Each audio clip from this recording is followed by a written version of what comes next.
So good evening. Matinee free വെബിനാറിലേക്ക് എല്ലാവർക്കും ഒരിക്കൽ കൂടി സ്വാഗതം.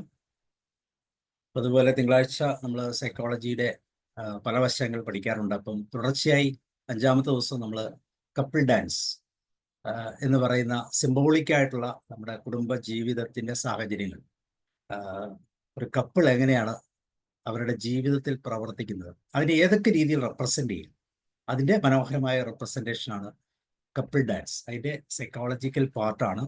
2 പുസ്തകങ്ങളെ അടിസ്ഥാനപ്പെടുത്തിയിട്ടാണ് ഈ ടോപ്പിക് ജയരാമൻ സാറിലൂടെ നമ്മൾ കേൾക്കുന്നതെന്ന് ആദ്യമേ പറഞ്ഞിരുന്നു. അപ്പോൾ ആ 2 പുസ്തകങ്ങളുടെ കണ്ടന്റ് തീർച്ചയായിട്ടും വളരെ ശ്രദ്ധിച്ചു നോക്കി കഴിഞ്ഞാൽ നമ്മുടെ ലൈഫിൽ അത്രമാത്രം സാമ്യമുള്ള ജീവിത സന്ദർഭങ്ങളാണ്. അപ്പോൾ ഈ ഡാൻസിൻ്റെ സ്റ്റെപ്പുകൾ മാറിപ്പോകുന്ന സാഹചര്യങ്ങൾ തിരിച്ചറിയാൻ പറ്റുന്നുണ്ടോ എന്നാണ് വിജയരാമൻ സാറ് ചോദിക്കുന്നത്. അപ്പോൾ അത് കൃത്യമായിട്ട് മനസ്സിലാക്കാൻ ഒരിക്കൽ കൂടി ഒരു ക്ലാസ്സിലേക്ക് കൂടെ നിങ്ങളെല്ലാവരെയും സ്വാഗതം ചെയ്യുന്നു. അതോടൊപ്പം Vijayaraman sir. Vijayaraman sir, your welcome. Thank you sir. എന്നെ കേൾക്കുന്നുണ്ടോ? കേൾക്കാം സാർ. കേൾക്കാം. ഇപ്പോ ഈ ഒരു സബ്ജക്റ്റ് നമ്മൾ 5-ാമത്തെ ക്ലാസ്സിലേക്ക് പ്രവേശിച്ചിരിക്കുകയാണ്. ഒരു പരിധിവരെ നമ്മൾ ഇത് ഫോളോ ചെയ്യുന്നത് ഞാൻ മനസ്സിലാക്കാണ്. തുടക്കത്തിൽ ആദ്യത്തെ ക്ലാസ്സിലൊക്കെ നമുക്ക് കുറച്ചൊരു ഗഹനതയ്ക്ക് ഫീൽ ചെയ്തിട്ടുണ്ട്. നമ്മള് പിന്നീട് ഇത് കാര്യം മനസ്സിലാക്കിയെന്ന് വിചാരിക്കണം. ഇതോടുകൂടിയിട്ട് ഈ സെഷനോട് കൂടിയിട്ട് ക്ലാസ്സോട് കൂടി നമുക്ക് നിർത്തിയാലോ എന്നുള്ളത് നമുക്ക് ഒന്നിച്ച് തീരുമാനിക്കാം. അപ്പോ ഒരുവിധം പെർസ്യൂവർ അല്ലെ, അതുപോലത്തെ ഡിസ്റ്റൻസർ എന്നുള്ള ഒരു ഡാൻസിനെ കുറിച്ച് വളരെ വിശദമായിട്ട് നമ്മൾ മനസ്സിലാക്കി കഴിഞ്ഞു. അതിൽ നിന്ന് നമുക്ക് മനസ്സിലായെന്ന് വെച്ചിട്ടുണ്ടെങ്കിൽ ഇവിടെ ഇതിലുള്ള ലോകത്തുള്ള ഒരുവിധം ദമ്പതികളൊക്കെ ഈ നൃത്തം, അനാരോഗ്യകരമായ നൃത്തം ഇതേപടി പാലിക്കുന്നവരാണ്. അപ്പോ ദാമ്പത്യ ബന്ധം അനാരോഗ്യകരം തന്നെയാണ്. അത് നമ്മൾ മനസ്സിലാക്കി. ഈ അനാരോഗ്യകരമായ ദാമ്പത്യ ബന്ധം ആരോഗ്യകരമാക്കാനുള്ള വഴികളും നാം കണ്ടെത്തി. ഈ പെർസ്യൂവർ ഡിസ്റ്റൻസർ എന്നുള്ള ഡാൻസ് പൊതുവെ എല്ലാവരും കളിക്കുന്നതാണ്. അത് നമ്മൾ മനസ്സിലാക്കി സെക്സ് റോള്, അതുപോലെ തന്നെ ജെൻഡർ മാനേജ്മെന്റ്, ഇതിന്റെ ഒരു വകഭേദമാണ്. ഇത് രണ്ടും ഉള്ളത് കൊണ്ടാണ് ഇങ്ങനെ ഒരു കളിയിൽ ഏർപ്പെടുന്നത്. നമ്മള് ഇത് മനസ്സിലാക്കി ഒരു ദാമ്പത്യ ബന്ധത്തിൽ അല്ലെങ്കിൽ ഏത് ബന്ധത്തിൽ തന്നെ ഏത് പെരുമാറ്റവും മറ്റൊരു പെരുമാറ്റത്തിനെ ആശ്രയിച്ചിട്ടും ഒക്കെയാണ് ഇരിക്കുന്നത്. അതായത് ഒരു പ്രകോപനമാണ് ഒരു പ്രതികരണത്തിന് ആധാരം. അപ്പോ ഇതൊരു സർക്കുലർ ആയിട്ടുള്ള കാര്യമാണ്, ചാക്രികമായിട്ടുള്ള കാര്യമാണ്. ഈ ബന്ധങ്ങളിലെ എല്ലാ പെരുമാറ്റങ്ങളും അങ്ങനെയാണ്. ആര് തുടങ്ങി വെച്ചു, ആര് അവസാനിച്ചു എന്നൊരു ഉത്തരവില്ല. വഴക്കിടുന്ന ദമ്പതിമാരാണെങ്കിൽ ആരാണ് വഴക്ക് തുടങ്ങി വെച്ചത്, അല്ലെങ്കിൽ ആരാണ് അവസാനിപ്പിച്ചത്, ഇതിനൊന്നും ഉത്തരം കിട്ടുന്ന കാര്യമില്ല. കാരണം ഇതൊരു സർക്കുലർ ആയിട്ടുള്ള കാര്യമാണ്. അതായത് ഒരു പ്രൊവോക്കിംഗ് അത് അനുസരിച്ചുള്ള റെസ്പോൺസ്, അതായത് മലയാളത്തിൽ പറയുകയാണെങ്കിൽ ഒരു പ്രകോപനം, അതിനനുസരിച്ചുള്ള പ്രതികരണം. ഇത് രണ്ടുമാണ് ദാമ്പത്യ ബന്ധത്തിൽ നടക്കണം, അല്ലെങ്കിൽ ഏത് ബന്ധത്തിലും ഇങ്ങനെ തന്നെ നടക്കണം. അപ്പോ അതില് ഇത് എന്താ സംഭവിക്കുന്നത്, ഈ ഒരു ആള് പിന്തുടരുന്നു, വൈകാരികമായി മറ്റൊരാൾ പിന്തുടരുന്നു. അതായത് മാക്സിമം സ്ത്രീകളായിരിക്കും ചെയ്യുന്നത്. അപ്പോ ആ വൈകാരികമായി പിന്തുടരുന്നതിനെ മറ്റൊരാൾ അകറ്റുന്നു. കാരണം അതിവൈകാരികമായിട്ടും അതുപോലെ തന്നെ ഓവർ റിയാക്റ്റീവ്, കൂടുതൽ ആയിട്ട് പ്രതികരിക്കുന്ന അമിത പ്രതികരണം, അതിവൈകാരികവും അമിത പ്രതികരണമായിട്ടുള്ള ഒരു പെരുമാറ്റം ആണ് ഈ പിന്തുടരുന്ന ആൾക്കാരിൽ നിന്ന് സ്വാഭാവികമായിട്ട് പിന്തുടരുന്നത് അധികം സ്ത്രീകളിലെ.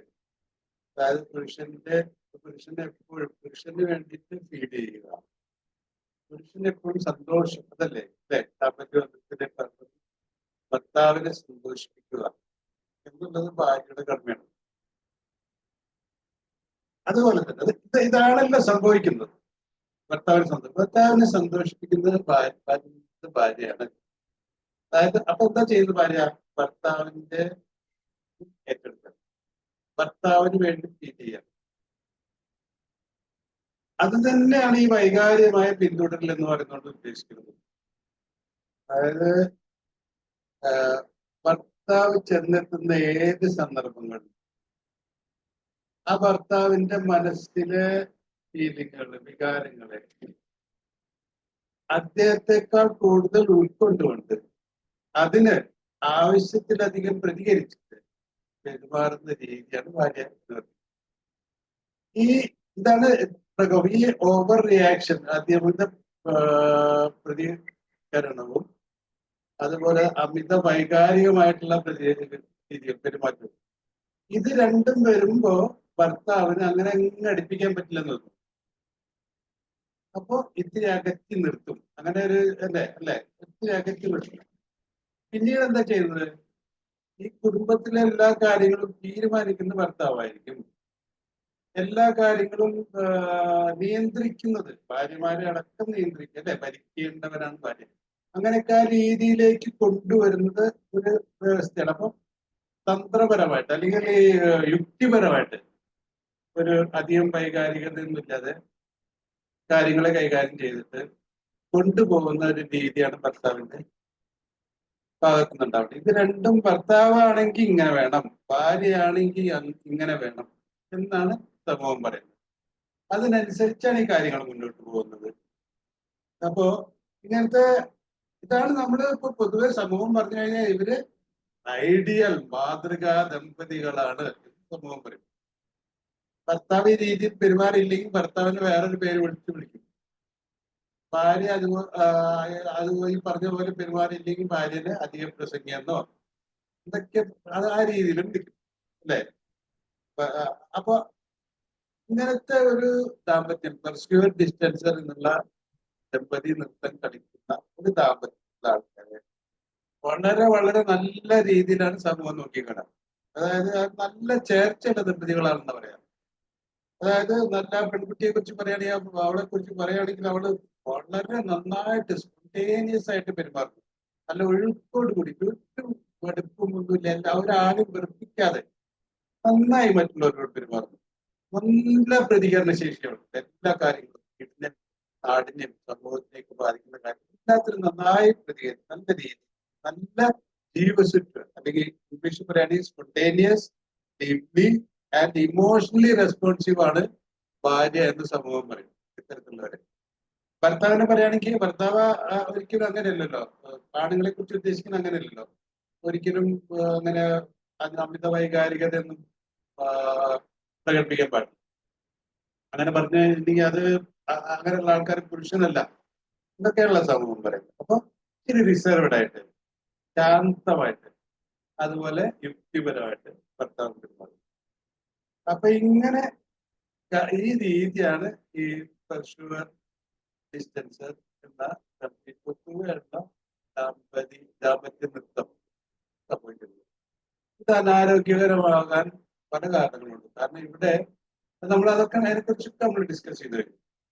പിന്നെ ഇതിന്റെ ദോഷം എന്താന്ന് പറഞ്ഞിട്ടുണ്ടെങ്കിൽ ഇതില് ആരോഗ്യകരമല്ലെന്ന് നമ്മൾ മനസ്സിലാക്കി. സ്ത്രീക്ക് കൂടുതൽ ബുദ്ധിമുട്ടുകൾ വരുന്നുണ്ട്. വൈകാരികമായിട്ടുള്ള പുരുഷൻ എല്ലാം തീരുമാനിച്ചും എല്ലാം നിയന്ത്രിച്ചും അങ്ങനെ കൊണ്ടുപോകുന്ന സമയത്ത് ഈ ഒരു ഭയങ്കര തീരെ പരിഹരിക്കാൻ വളരെയധികം ബുദ്ധിമുട്ടുള്ള പ്രശ്നം വരും.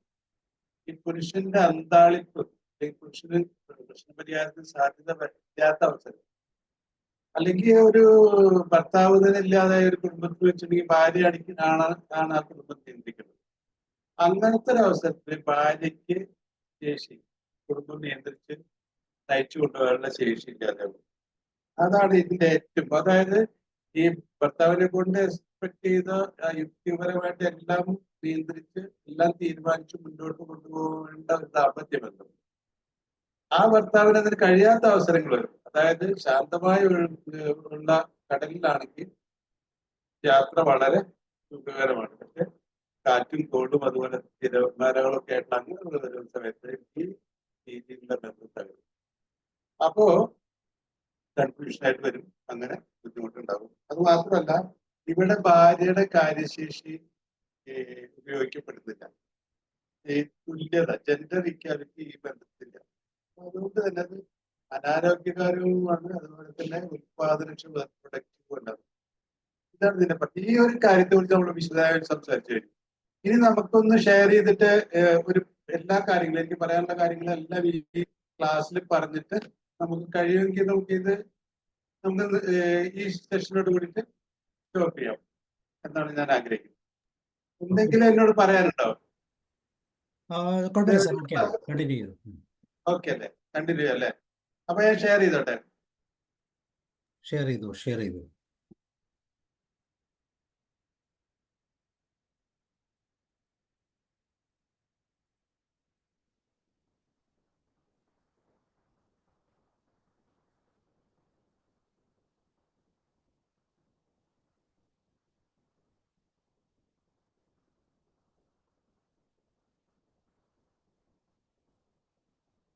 നേരത്തെ സാബു സാർ പറഞ്ഞ പോലെ ഒരു വളരെ വേൾഡ് ഫേമസ് ഫെമിനിസ്റ്റ് ആയിട്ടുള്ള ഒരു സൈക്കോളജിസ്റ്റ് എഴുതിയ 2 പുസ്തകങ്ങളെ ആധാരമാക്കിയിട്ടാണ് ഈ ഇതുള്ളത്.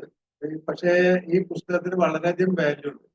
മനഃശാസ്ത്രം അതുപോലെ മെരിറ്റൽ തെറാപ്പി ഇതിന് വളരെ ഒരു റെഫറൻസ് ബന്ധമൊക്കെ ഉപയോഗിക്കുന്നുണ്ട്.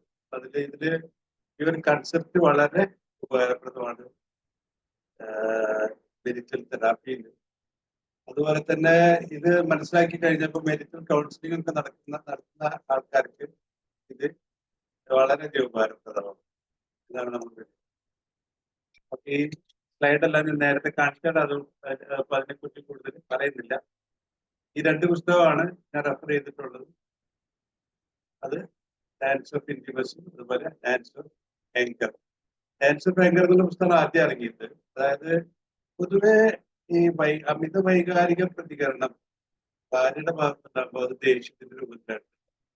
ഒരിക്കലും ഒരു സംതൃപ്ത ദാമ്പത്യം അവിടെ കിട്ടില്ല. ഈ പെർസ്യൂവർ ഡിസ്റ്റൻസർ ബന്ധമാണ് പൊതുവായിട്ടുണ്ടെങ്കിൽ അമിത എപ്പോഴും ദേഷ്യത്തില് അതാണെങ്കിൽ അടുപ്പം വളരെ കുറയും ഭാര്യ ഭർത്താവ്.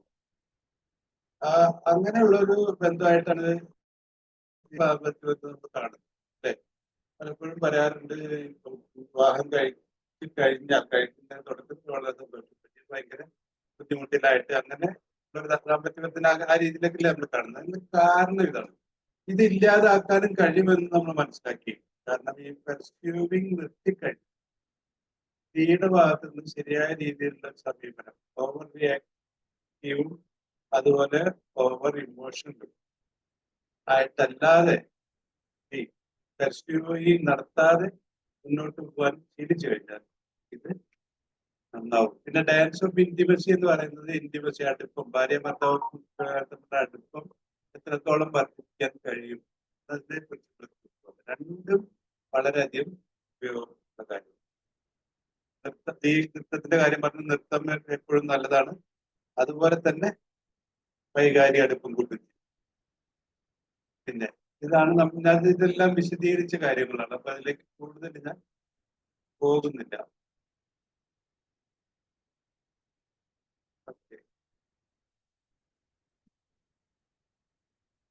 അതായത് നമുക്ക് ഇതിൽ പറഞ്ഞുള്ള കാര്യം എന്ന് പറഞ്ഞാൽ ഇത്രയേ ഉള്ളൂ.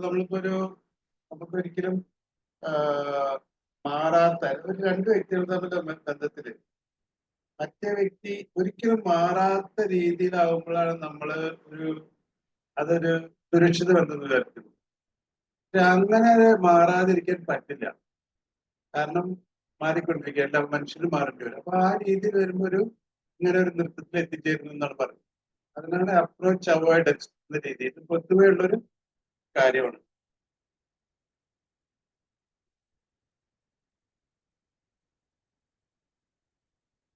ഇനി ഇപ്പൊ ഞാൻ പറഞ്ഞു പെർസ്യൂവൽ ഡിസ്റ്റൻസിന്റെ കാര്യത്തിൽ വളരെ വ്യക്തമായിട്ട് പറഞ്ഞു. ഒക്കെ അനാരോഗ്യപരമാണ്.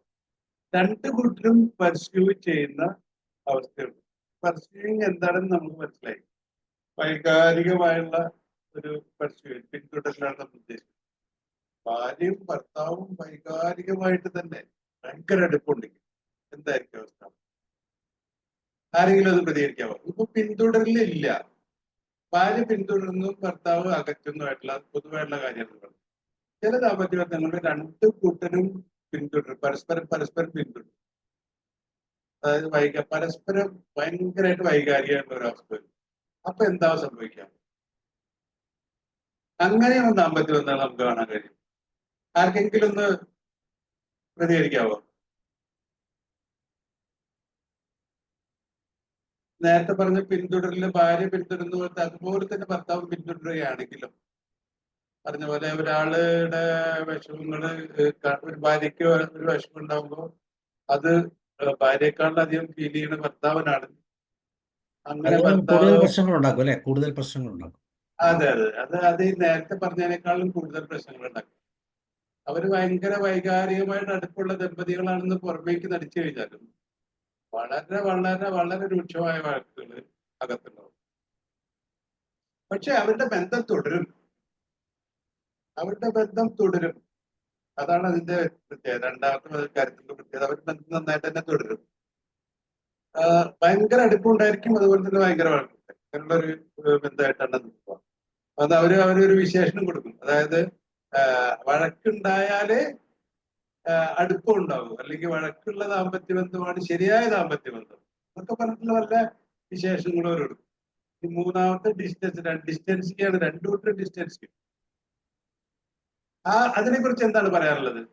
രണ്ടു കൂട്ടരും ഡിസ്റ്റൻസ് ചെയ്യണമെന്ന് വെച്ചോ, അകലം കൽപ്പിച്ചിട്ട്. അതായത് ഭർത്താവിന്റെ വഴിക്കും ഭാര്യ ഭാര്യയുടെ വഴിക്കും പോകും. അങ്ങനെയുള്ള ദാമ്പത്യ ബന്ധങ്ങളും നമുക്ക് ചുറ്റും കാണാൻ കഴിയും. അതൊരു നൃത്തം തന്നെയാണ്. താളം തെറ്റിയ അല്ലെ? താളം തെറ്റിയ അതൊരു നൃത്തം തന്നെയാണ്. അതില് സംഭവിക്കുന്നത് രണ്ട് ധ്രുവങ്ങളിലായിരിക്കും ഭാര്യ ഭർത്താവ്. പിന്നീട് എന്താ സംഭവിക്കുക? ഇവര് തമ്മിൽ പിരിയും. അധികകാലം രണ്ട് സിംഗിൾ ഡാൻസ് അല്ലേ? സിംഗിൾ രണ്ട് ഡാൻസ്. Single dance. സിംഗിൾ ഡാൻസിലാണ്. അതായത് എന്തെങ്കിലും ഭാര്യയും ഭർത്താവായിട്ട് ഒന്നിച്ച് ജീവിക്കുമ്പോ അടുപ്പുണ്ടാവുമല്ലോ, അല്ലേ? കുട്ടികളൊക്കെ ഉണ്ടാകുന്നല്ലോ, അടുപ്പങ്ങളൊക്കെ ഉണ്ടാവുമല്ലോ, അല്ലേ? അടുപ്പത്തിനുള്ള സാധ്യത വരുമ്പോ അവരകറ്റും. അതാണ് രണ്ടുപേരും ഡിസ്റ്റൻസ്. അങ്ങനെയുള്ള ദാമ്പത്യ ബന്ധം വഴക്കുണ്ടായിരിക്കും. വഴക്കിനോടൊപ്പം തന്നെ അവര് പിരിയാനും സാധ്യതയുണ്ട്. തുടർന്നു പോവില്ല. ആവത്ത്. ഓക്കെ. ഇത് ഞാൻ കുറെ വിശദീകരിച്ച വിഷയമാണ്. ഇവിടെ ഭാര്യ അമിതമായി പ്രതികരിക്കും, ഓവർ റിയാക്റ്റീവ് ആയിട്ട് വരുന്നു. അതിനോടൊപ്പം തന്നെ കൂടുതൽ ജോലിയും ഭാര്യ ചെയ്യുന്നത് ഇത്തരം ബന്ധങ്ങൾ. അതാണ് മനസ്സിലാക്കുന്നത്. ഭർത്താവ് ഒരു +1 പൊസിഷൻ, ഒരു പടി ഉയർന്ന പൊസിഷൻ ആദ്യത്തെ അതാണ് ഏറ്റവും കൂടുതൽ. ഞാൻ പറഞ്ഞു 95% ദമ്പതികൾ അങ്ങനെയാണ്. അപ്പൊ ഒരു ഉയർന്ന പൊസിഷനിൽ ഇരിക്കും. ഭാര്യയ്ക്ക് വളരെയധികം ജോലി കൂടുതൽ ഉണ്ടാവുകയും. അപ്പൊ ആ ജോലി ഇത് തമ്മിലൊരു ബാലൻസിലാണ് പോണത്. ഭാര്യ കൂടുതൽ ജോലി ചെയ്താലും അവർ സംതൃപ്തിയായിട്ട് പോകും. അതുപോലെ തന്നെ അപ്പോഴും ഭർത്താവ് കുറച്ചൊരു ഉയർന്ന പൊസിഷനിൽ നിന്നിട്ട് ഭർത്താവിന് വേണ്ടി എപ്പോഴും തല ഉയർത്തിപ്പിടിക്കുന്ന ഒരു വ്യക്തിത്വമായിട്ട് ഭർത്താവ് നിൽക്കുമ്പോൾ അതിലാണ് ഭാര്യ സന്തോഷിക്കുകയും ചെയ്യുക. അപ്പോ അതൊരു ബാലൻസ് ആയിട്ട് ജീവിതം. അങ്ങനെ ഒരു ബാലൻസ് ജീവിതം പോകും. ഇതാണ് നമ്മൾ പൊതുവെ എല്ലായിടത്തും കണ്ടുകൊണ്ടിരിക്കുന്നത്. അതാണ് ശരിയെന്ന് ചിലപ്പോൾ നമ്മൾ ഉണ്ടായിരിക്കും. പക്ഷെ അത് അനാരോഗ്യകരമാണ് എന്നുള്ള കാര്യത്തിൽ യാതൊരു സംശയമില്ല. ഇനി രണ്ട് രീതി അറിയില്ല. എത്രത്തോളം തീക്ഷ്ണമായിട്ട് ഭാര്യ പരിശോധിക്കുന്നു അത്രത്തോളം ഭർത്താവ് അകറ്റുകയാണ് ചെയ്യുന്നത്. ഇതാണ് സംഭവിക്കുന്നത്. പുരുഷന് കൂടുതൽ സ്പേസ് കിട്ടും, ഭാര്യയ്ക്ക് സ്പേസ് ഉണ്ടാവില്ല. അതായത് എല്ലാം ഭർത്താവിനെ ആശ്രയിച്ചായിരിക്കും ഭാര്യ ജീവിക്കണമെന്നുള്ളത്. അവളുടെ സ്പേസ് വളരെ കുറവായിരിക്കും. ഒട്ടുമില്ല എന്ന് തന്നെ പറയാം. ചില സമയത്ത് ഈ വൈകാരികത എപ്പോഴും സ്പീക്കാൻ കൂടുതൽ ഉണ്ടാവുക. അതുകൊണ്ട് തന്നെ ചില സമയത്ത് ഇത് അങ്ങോട്ടും തിരിച്ചാവാനും സാധ്യത വരും. എങ്ങനെ മാറ്റാം എന്നുള്ളത് നമ്മൾ ഡിസ്കസ് ചെയ്ത കാര്യം എന്താണ്? അതിനെ പറ്റി വ്യക്തിഗതമായിട്ട് 3 ഹെഡിങ്ങിൽ എഴുതിക്കണം. പെർസ്യൂ ചെയ്ത് നിർത്തുക. പെർസ്യൂ ചെയ്യുക എന്നാൽ എന്താണെന്ന് നമ്മൾ മനസ്സിലാക്കി. അത് വഴി ഒന്നും കിട്ടുന്നില്ല, അകറ്റലാണ് കിട്ടുന്നത്. അതായത് എല്ലാത്തിനും ഭർത്താവിന്റെ എങ്ങനെ ആശ്രയിച്ചിട്ടല്ലേ, അതല്ലേ പെർസ്യൂ ചെയ്യുന്നത്. ഭർത്താവിന്റെ ഫീലിങ്ങുകളെല്ലാം ഭർത്താവിനെ എപ്പോഴും സന്തോഷിപ്പിച്ച് നിർത്തിയിട്ട് ഭർത്താവിന്റെ ഫീലിങ്ങുകളെല്ലാം സ്വയം ഏറ്റെടുത്തിട്ട് ഇങ്ങനെയുള്ള ഒരു ജീവിതം, അതാണ് പെർസ്യൂയിങ്. അത് കൊണ്ട് അതായത് ഭാര്യയ്ക്ക് എപ്പോ വൈകാരിക പിന്തുണ വേണോ ആ സമയത്ത് ഭർത്താവിന് അത് നൽകാൻ കഴിയാതെയായിട്ട് വരുന്നത്. കാരണം ഭാര്യ ഓവർ റിയാക്റ്റീവ് ആണ്, ഓവർ ഇമോഷണലാണ്. ആവശ്യത്തിലധികം വൈകാരികമാണ്, ആവശ്യത്തിലധികം പ്രതികരണമാണ്. അപ്പോ അതിനെ സപ്പോർട്ട് ചെയ്യാൻ ഭർത്താവിന് പറ്റാത്തത് കൊണ്ട് തന്നെ ഭർത്താവ് വൈകാരിക പിന്തുണ കൊടുക്കില്ല. അപ്പൊ പെർസ്യൂ ചെയ്ത് നിർത്തണം. എങ്ങനെ നിർത്തുക എന്നുള്ളത് രണ്ടാമത് പറയണം. എന്തെങ്കിലും സ്വത്ത് സംരക്ഷണത്തിനായിട്ട് ചെയ്യുക, സെൽഫിനെ പ്രൊട്ടക്ട് ചെയ്യാൻ ഒരു വ്യക്തിത്വം ഭാര്യയ്ക്കും വേണം. അതാണ് പറയുന്നത്. വ്യക്തിത്വം വേണം. എല്ലാ മനുഷ്യർക്കും വ്യക്തിത്വമുണ്ട്, സ്വത്തുണ്ട്. ഈ സ്വത്തും ബലികരിക്കുകയാണ് ചെയ്യുന്നത് ഇങ്ങനത്തുള്ള ബന്ധത്തിൽ. അപ്പൊ അത് മാറ്റി തനിക്ക് വേണ്ടി ചെയ്യേണ്ട കാര്യം എന്താണ് എന്ന് മനസ്സിലാക്കി അതൊക്കെ ചിലത് ചെയ്യുക. സ്വന്തം ഇഷ്ടത്തിനനുസരിച്ച് കാര്യങ്ങൾ മുന്നോട്ട് കൊണ്ടുപോകുക, ഒരു തന്റെ ഇടം ഉണ്ടാക്കിയെടുക്കുക എന്നാണ്. ഇത് നമ്മള് ചില ആഗ്രഹങ്ങൾ, നമ്മളുടെ ഇഷ്ടങ്ങൾ, നമ്മളുടെ കാര്യങ്ങളൊക്കെ സംരക്ഷിച്ചു കഴിഞ്ഞാൽ നമ്മളുണ്ടാവുള്ളൂ. എല്ലാം മറ്റുള്ളവർക്ക് തിരിച്ചു കഴിഞ്ഞാൽ നമ്മളുണ്ടാവില്ല. അത് അപ്പോൾ അങ്ങനെ ചെയ്യുകയാണെങ്കിൽ ഒരിക്കലും ഒരു ഭർത്താവും ഭാര്യ ആദ്യം ചെയ്യേണ്ടത് അമിതമായ പ്രതികരണം നിർത്തുക, അമിത വൈകാരികത നിർത്തുക, കാര്യങ്ങളായി കാണുക, എന്നിട്ട് അതിന്റെ ശരിയായ പ്രതികരണത്തിൽ കാണുക, എന്നിട്ട് അമിതമായിട്ട് പ്രതികരിക്കാതിരിക്കുക, അതുപോലെ അമിതമായിട്ട് വൈകാരികമായിട്ട് പ്രതികരിക്കാതിരിക്കുക. ഇങ്ങനെ ചെയ്തു കഴിഞ്ഞാൽ തന്നെ പെർസ്യൂ കിട്ടും. ഈ പെർസ്യൂ ഇങ്ങനെ ചെയ്യേണ്ടി വരുന്നത് പെർസ്യൂ ചെയ്യുന്നുണ്ടാണ്. അല്ലെങ്കിൽ വൈകാരികത, പുരുഷന്റെ വൈകാരികത സ്വയം ഏറ്റെടുത്തിട്ട് അവൻ ഒരിക്കലും അവന്റെ മുഖം ഒരിക്കലും പാടരുതെന്നും അവനെപ്പോഴും സന്തോഷിച്ചു വിട്ടൊരിക്കലും ഒക്കെ ചിന്തിച്ചിട്ടുള്ള രീതിയിട്ട് മുന്നോട്ട് പോവാതെ അവനും അവൻ്റെതായുള്ള വ്യക്തിത്വം, അതാണ് അവനും നല്ലത്. അതേ രീതിയിൽ പോകുന്നതാണ് അവനും നല്ലത്. അതൊന്നും മനസ്സിലാക്കിയിട്ട് ആ സ്വത്വം, അവൻ്റെതായുള്ള സ്വത്വം അതേ രീതിയിലേക്ക് മുന്നോട്ട് പോകുന്ന രീതിയിൽ അവനെ അതിനും ഇങ്ങനെ വരുമ്പോ ഈ ദമ്പതി നിർത്തും നന്നാവും, അകറ്റലും ഉണ്ടാവില്ല. ഭാര്യനെ അകറ്റില്ല ഭർത്താവ്, കൂടുതൽ അടുക്കും ഭാര്യയായിട്ട്. അങ്ങനെ വരുമ്പോ ഭർത്താവ് ഇങ്ങനത്തെ അവസ്ഥയിൽ ഭർത്താവിന്റെ കടമ നിർവഹിക്കാൻ പറ്റാത്തവരായിരിക്കാം. ഭർത്താവിന്റെ കടമ അകറ്റിക്കഴിഞ്ഞാൽ അത് നടക്കില്ലല്ലോ. അതായത് ഈ പാരന്റിങ്ങും കാര്യങ്ങളും ഒരച്ഛന്റെ കടമ നിർവഹിക്കാൻ പറ്റാതെ ഇങ്ങനെ വരുമ്പോൾ എല്ലാ രീതിയിലും ദമ്പതി നൃത്തം ഈ രീതിയിൽ മാറ്റിക്കഴിഞ്ഞാൽ കുടുംബം വളരെ നന്നാവുമെന്നാണ് അവർ പറയുന്നത്. അത് ആലോചിച്ച് കഴിഞ്ഞാൽ നമുക്ക് മനസ്സിലാവും അത് ശരിയുമാണ്. കാരണം ഇതിലേറ്റവും സഫർ ചെയ്യുന്ന സ്ത്രീയാണ്. അപ്പൊ സ്ത്രീ തന്നെയാണ് ഇത് മാറ്റാനായിട്ട് ഇനീഷ്യേറ്റീവ് എടുക്കേണ്ടത് എന്നുള്ളതാണ് മനസ്സിലാക്കേണ്ട കാര്യം. ക്ലിയർ ആണോ ഞാൻ പറയണത്? ആരെങ്കിലും ഒന്ന് പ്രതികരിക്കാവോ? യെസ് സാർ, ക്ലിയർ ആണല്ലോ. ശരിയല്ലേ? ക്ലിയർ അല്ലേ? Yes yes. ഓക്കെ. ഇപ്പൊ ഞാനിതിനെ കുറിച്ച് പറഞ്ഞതാണ്. ഇതിന്റെ നേരത്തെ ഇതിനെ കുറിച്ചാണ്. സോറി, നെറ്റിന്റെ പ്രോബ്ലം.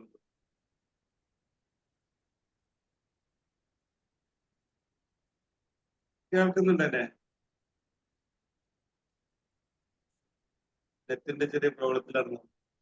നെറ്റ് ഇത് പോയിട്ടുണ്ട്, PPT പോയിട്ടുണ്ട്. TV പോയി, അതാണ്.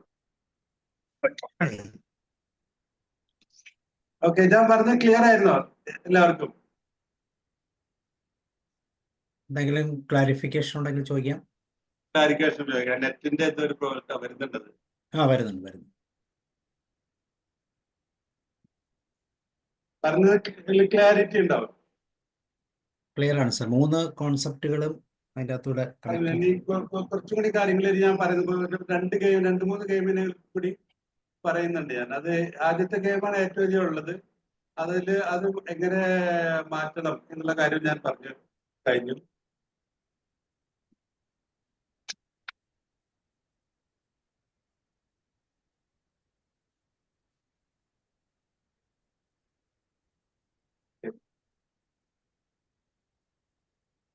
ഓക്കെ, ഇതിനെ കുറിച്ച് ഞാൻ പറഞ്ഞല്ലോ അല്ലേ? ഇതിനെ കുറിച്ച് ഞാൻ പറഞ്ഞു. ഭയങ്കര വാദിക്കലായിരിക്കും രണ്ടാമത്തെ ഘട്ടത്തില്. നിരന്തര സംഘർഷങ്ങളും, അതായത് ഭയങ്കര സംഘർഷങ്ങൾ ഉണ്ടായിരിക്കും, വഴക്കുണ്ടായിരിക്കും. പക്ഷെ അവർ വീണ്ടും ഒരുമിക്കും. അവര് തത്വശാസ്ത്രം ഉണ്ടാക്കും. വഴക്കുള്ള ദാമ്പത്യമാണ് ശരിയായ ദാമ്പത്യം. അതിന് രണ്ടുപേർക്കും ഒരു വൈകാരികമായിട്ടുള്ള സപ്പോർട്ടും ഇല്ല, വൈകാരികതയും ഇല്ല, പ്രശ്നങ്ങളൊന്നും പരിഹരിക്കപ്പെടില്ല ദാമ്പത്യത്തിൽ. അങ്ങനെ ഇല്ലാതെ ഇത് രണ്ടാമത്തെ ഒരു അല്ല, രണ്ട് മൂന്ന് കാര്യങ്ങൾ പറഞ്ഞല്ലേ. 4ന്റെ മറ്റൊരു ഇതാണ്, ഡയറക്ഷൻ ആണ് ഇത്. പരസ്പരം കുറ്റപ്പെടുത്തുന്ന ദമ്പതികൾ. അത് ഞാൻ നേരത്തെ പറഞ്ഞു. ആരാണ് തുടങ്ങി വെച്ച ആരാണ് തുടങ്ങി വെച്ച ആൾ നിർത്തട്ടെ എന്നാണ് മറ്റാൾ പറയാ. വഴക്ക്, അത് കുറ്റപ്പെടുത്തലും. നിരന്തരം ചീത്ത പറയുന്ന ഭാര്യ ആയിരിക്കും. ചീത്ത പറഞ്ഞിടത്തോളം ഭർത്താവ് പിൻവലിക്കും. ചീത്ത പറയുന്ന ഭർത്താവായിരിക്കും, ഭാര്യ പിൻവലിക്കും. ഇങ്ങനെയുള്ളൊരു ക്ലെയിം ചെയ്യുന്നൊരു ഇതുണ്ട്. അപ്പൊ എത്രത്തോളം ചീത്ത പറയുന്നോ അത്രത്തോളം പിൻവലിക്കും. ഇതിൽ ആരെ കുറ്റപ്പെടുത്താൻ പറ്റും? നേരത്തെ നമ്മൾ സംസാരിച്ചു, ഒരാൾക്ക് മറ്റാളെ ഒരിക്കലും കുറ്റപ്പെടുത്താൻ പറ്റില്ല. ഇതൊരു വൃത്തത്തിന്റെ പോലെ സർക്കുലറാണ് കാര്യം. ഞാൻ പറഞ്ഞു, ഒരു പ്രകോപനത്തിനനുസരിച്ചാണ് ഒരു പെരുമാറ്റം ഉണ്ടാവുന്നത്. ഒരാൾ പ്രകോപിക്കുമ്പോൾ, ഒരാൾ പ്രൊവോക്ക് ചെയ്യുമ്പോഴാണ് ഒരു പ്രതികരണം ഉണ്ടാവുന്നത്, റിയാക്ഷൻ ഉണ്ടാവുന്നത്. അപ്പോ ഇത് ആരാണ് ആദ്യം തുടങ്ങിയെന്നും അല്ലെങ്കിൽ ആരാണ് ഉത്തരവാദി എന്നും ഒന്നും പറയാൻ പറ്റില്ല. കാരണം ഇതും ഇതുപോലത്തെ ഒരു ചാക്രിയ നൃത്തമാണ്. അത് തുടക്കവും ഒടുക്കവും ഒന്നും ഇതിനില്ല. പക്ഷെ ഇത് മാറ്റണമെങ്കിൽ എന്താണ് ഇത് മെയിൻറ്റെയിൻ ചെയ്യുന്നതെന്ന് മനസ്സിലായി, എങ്ങനെയാണ് ഇത് നിലനിൽക്കുന്നതെന്ന് മനസ്സിലാക്കി, എങ്ങനെയാണ് ഇത് പ്രൊവോക്ക് ചെയ്യുന്നതെന്ന് മനസ്സിലാക്കി.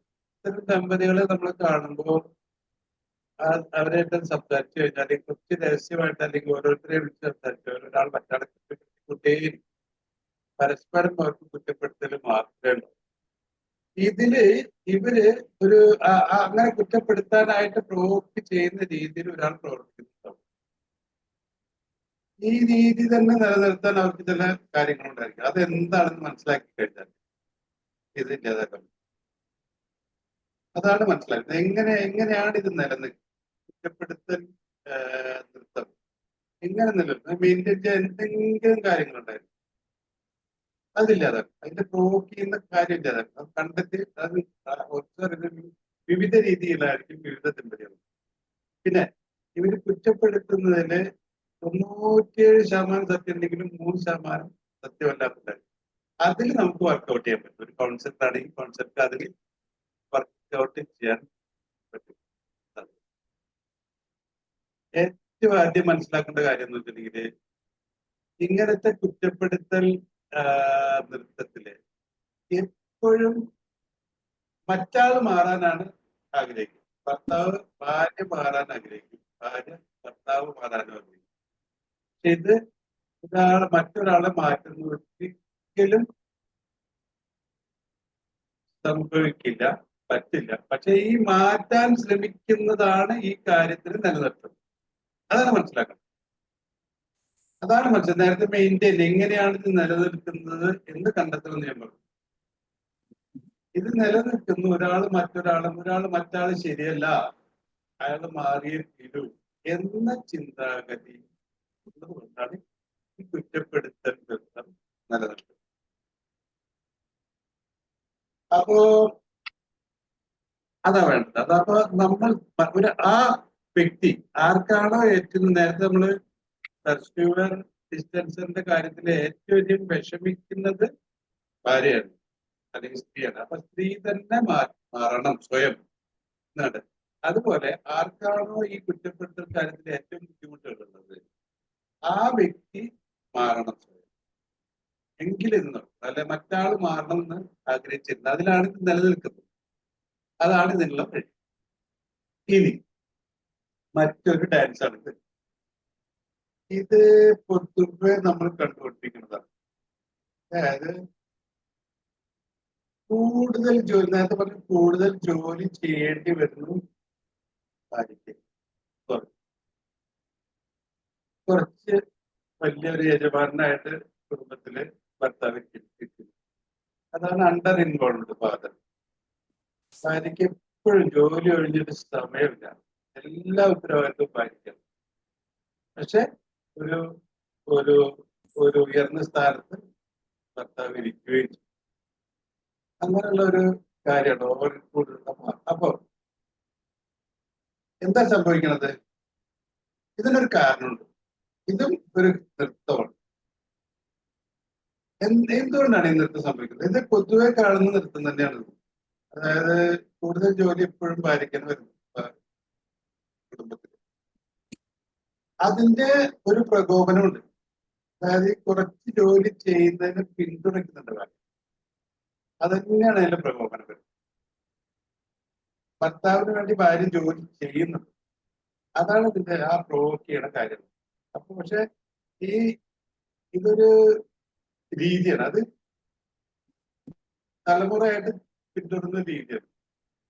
അപ്പൊ അതൊന്നും മാറാൻ പറ്റാത്ത ഒരു അവസ്ഥ വരുന്നതുകൊണ്ടാണ് അങ്ങനെ മുന്നോട്ട്. അതാണ് ഇതിന് സംഭവിക്കുന്നത്. ക്ലിയർ ആയോ? അല്ലെങ്കിൽ അടുത്ത സ്ലൈഡ് വഴി ക്ലിയർ ആവും. ഇവിടെ എന്താ സംഭവിക്കുന്നത് വെച്ചിട്ടുണ്ടെങ്കിൽ ഇത് പൊതുവെ നമ്മൾ കണ്ടുകൊണ്ടിരിക്കുന്ന കാര്യം. കൂടുതൽ ജോലി, ഒരാള് കൂടുതൽ ജോലി ചെയ്യുന്നു, മറ്റാള് ജോലി ചെയ്യുന്നില്ല. കുടുംബത്തിൽ വേണ്ട കാര്യങ്ങളെല്ലാം ഒരാൾ ചെയ്യുന്നു, മറ്റാൾ ചെയ്യുന്നില്ല.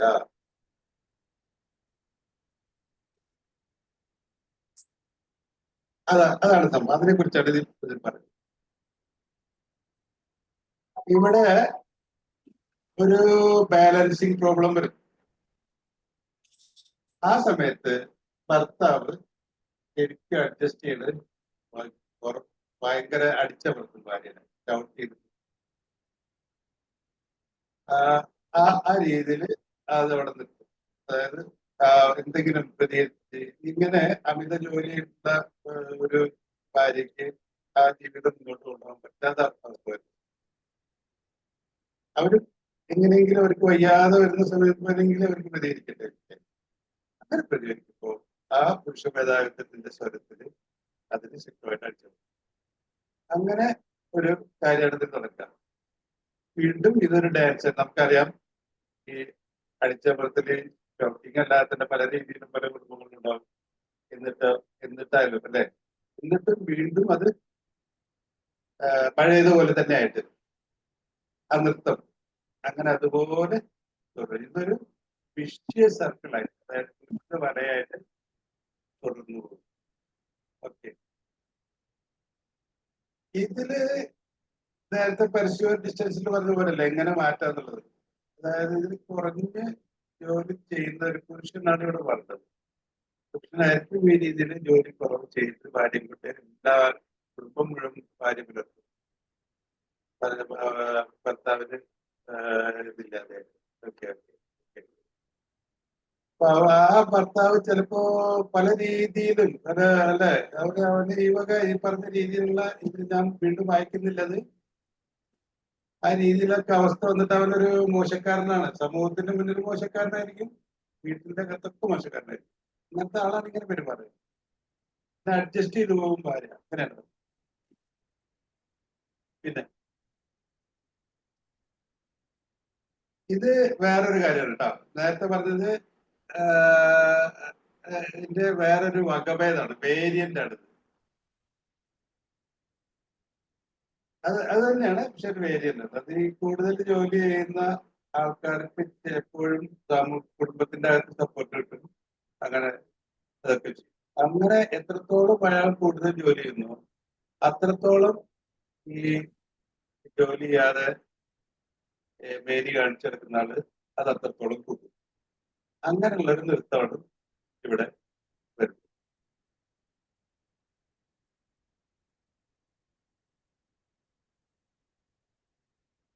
ഇവരെ കുറിച്ചുള്ള വിഷയം ഞാൻ എഴുതിയത് വായിക്കുന്നില്ല, അത് വായിക്കാൻ നിങ്ങൾക്ക് സമയം തരുന്നുണ്ട്.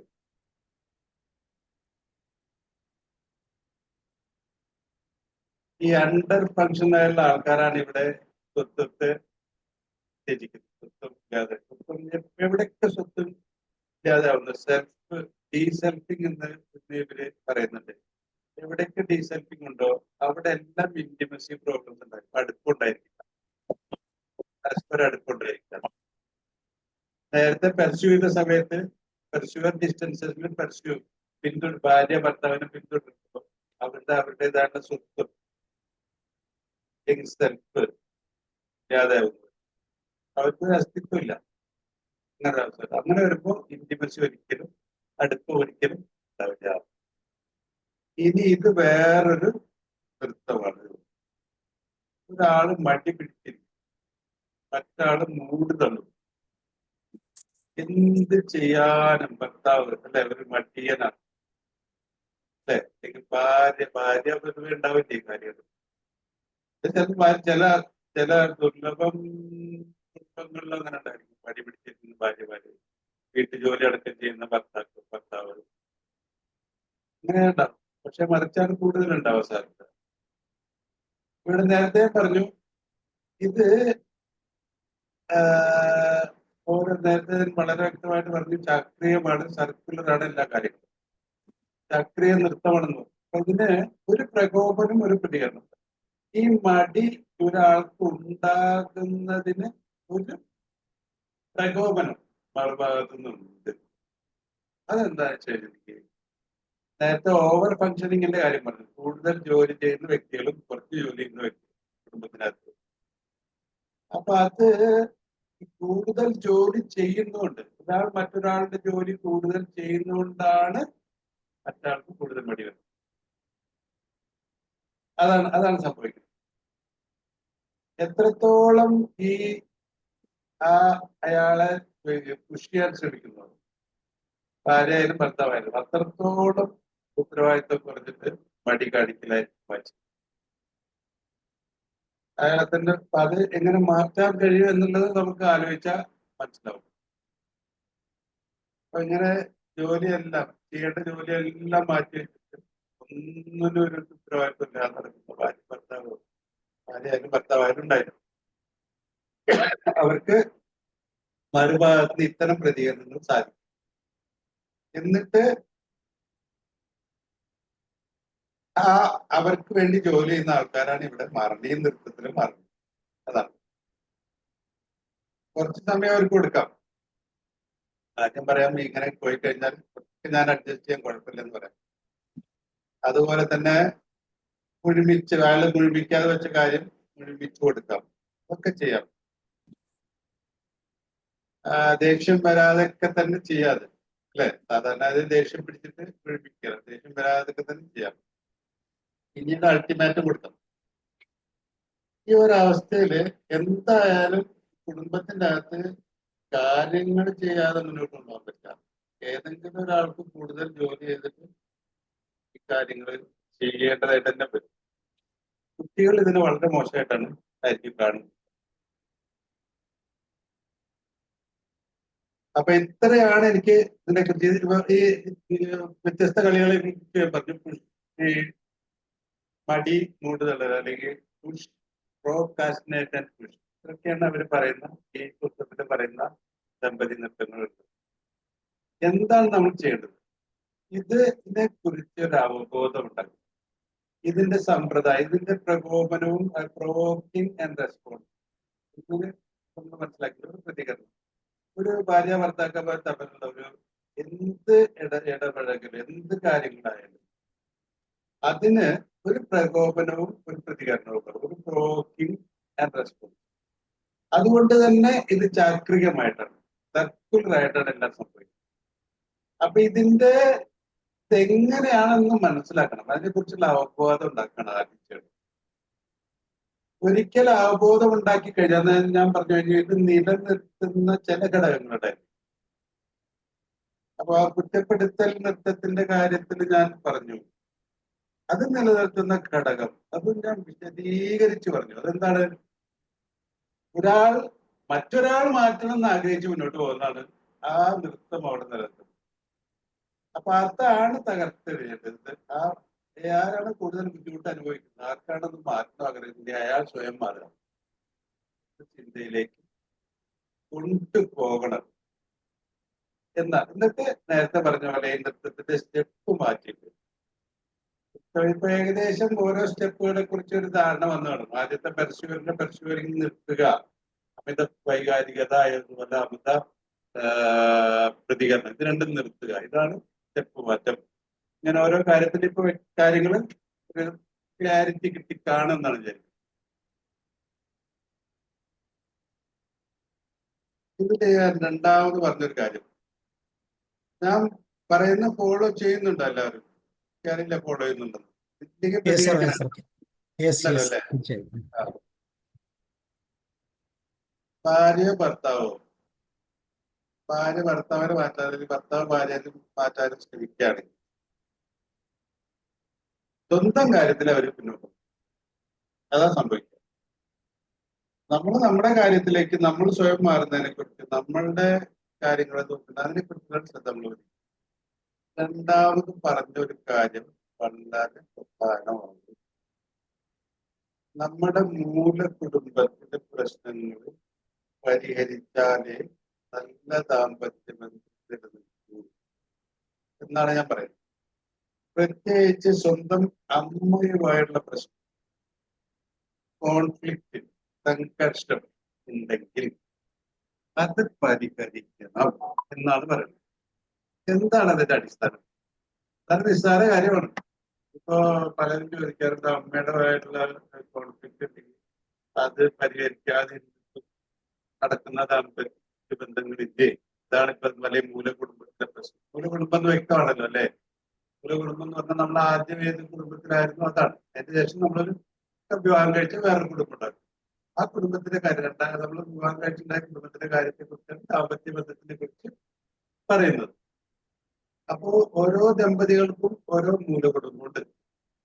ആ മൂലകുടുംബവുമായിട്ട് എന്തെങ്കിലും പ്രശ്നങ്ങളുണ്ട്, അത് പരിഹരിക്കേണ്ടതും അത്യാവശ്യമാണ്. ഈ ദമ്പതി ഇല്ലാതാക്കാനും അതുപോലെ തന്നെ ഈ ദാമ്പത്യ ബന്ധം ആരോഗ്യകരമാക്കാൻ.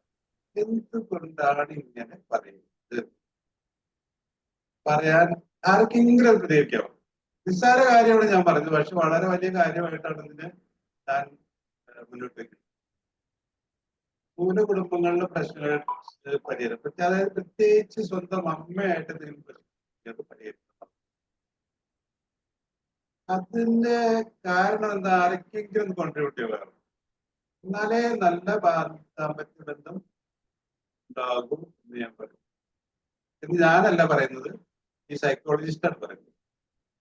അതിന് എന്തെങ്കിലും കാരണമായിട്ട് ആർക്കെങ്കിലും പറയാമോ? കോൺട്രിബ്യൂട്ട് ചെയ്യാമോ?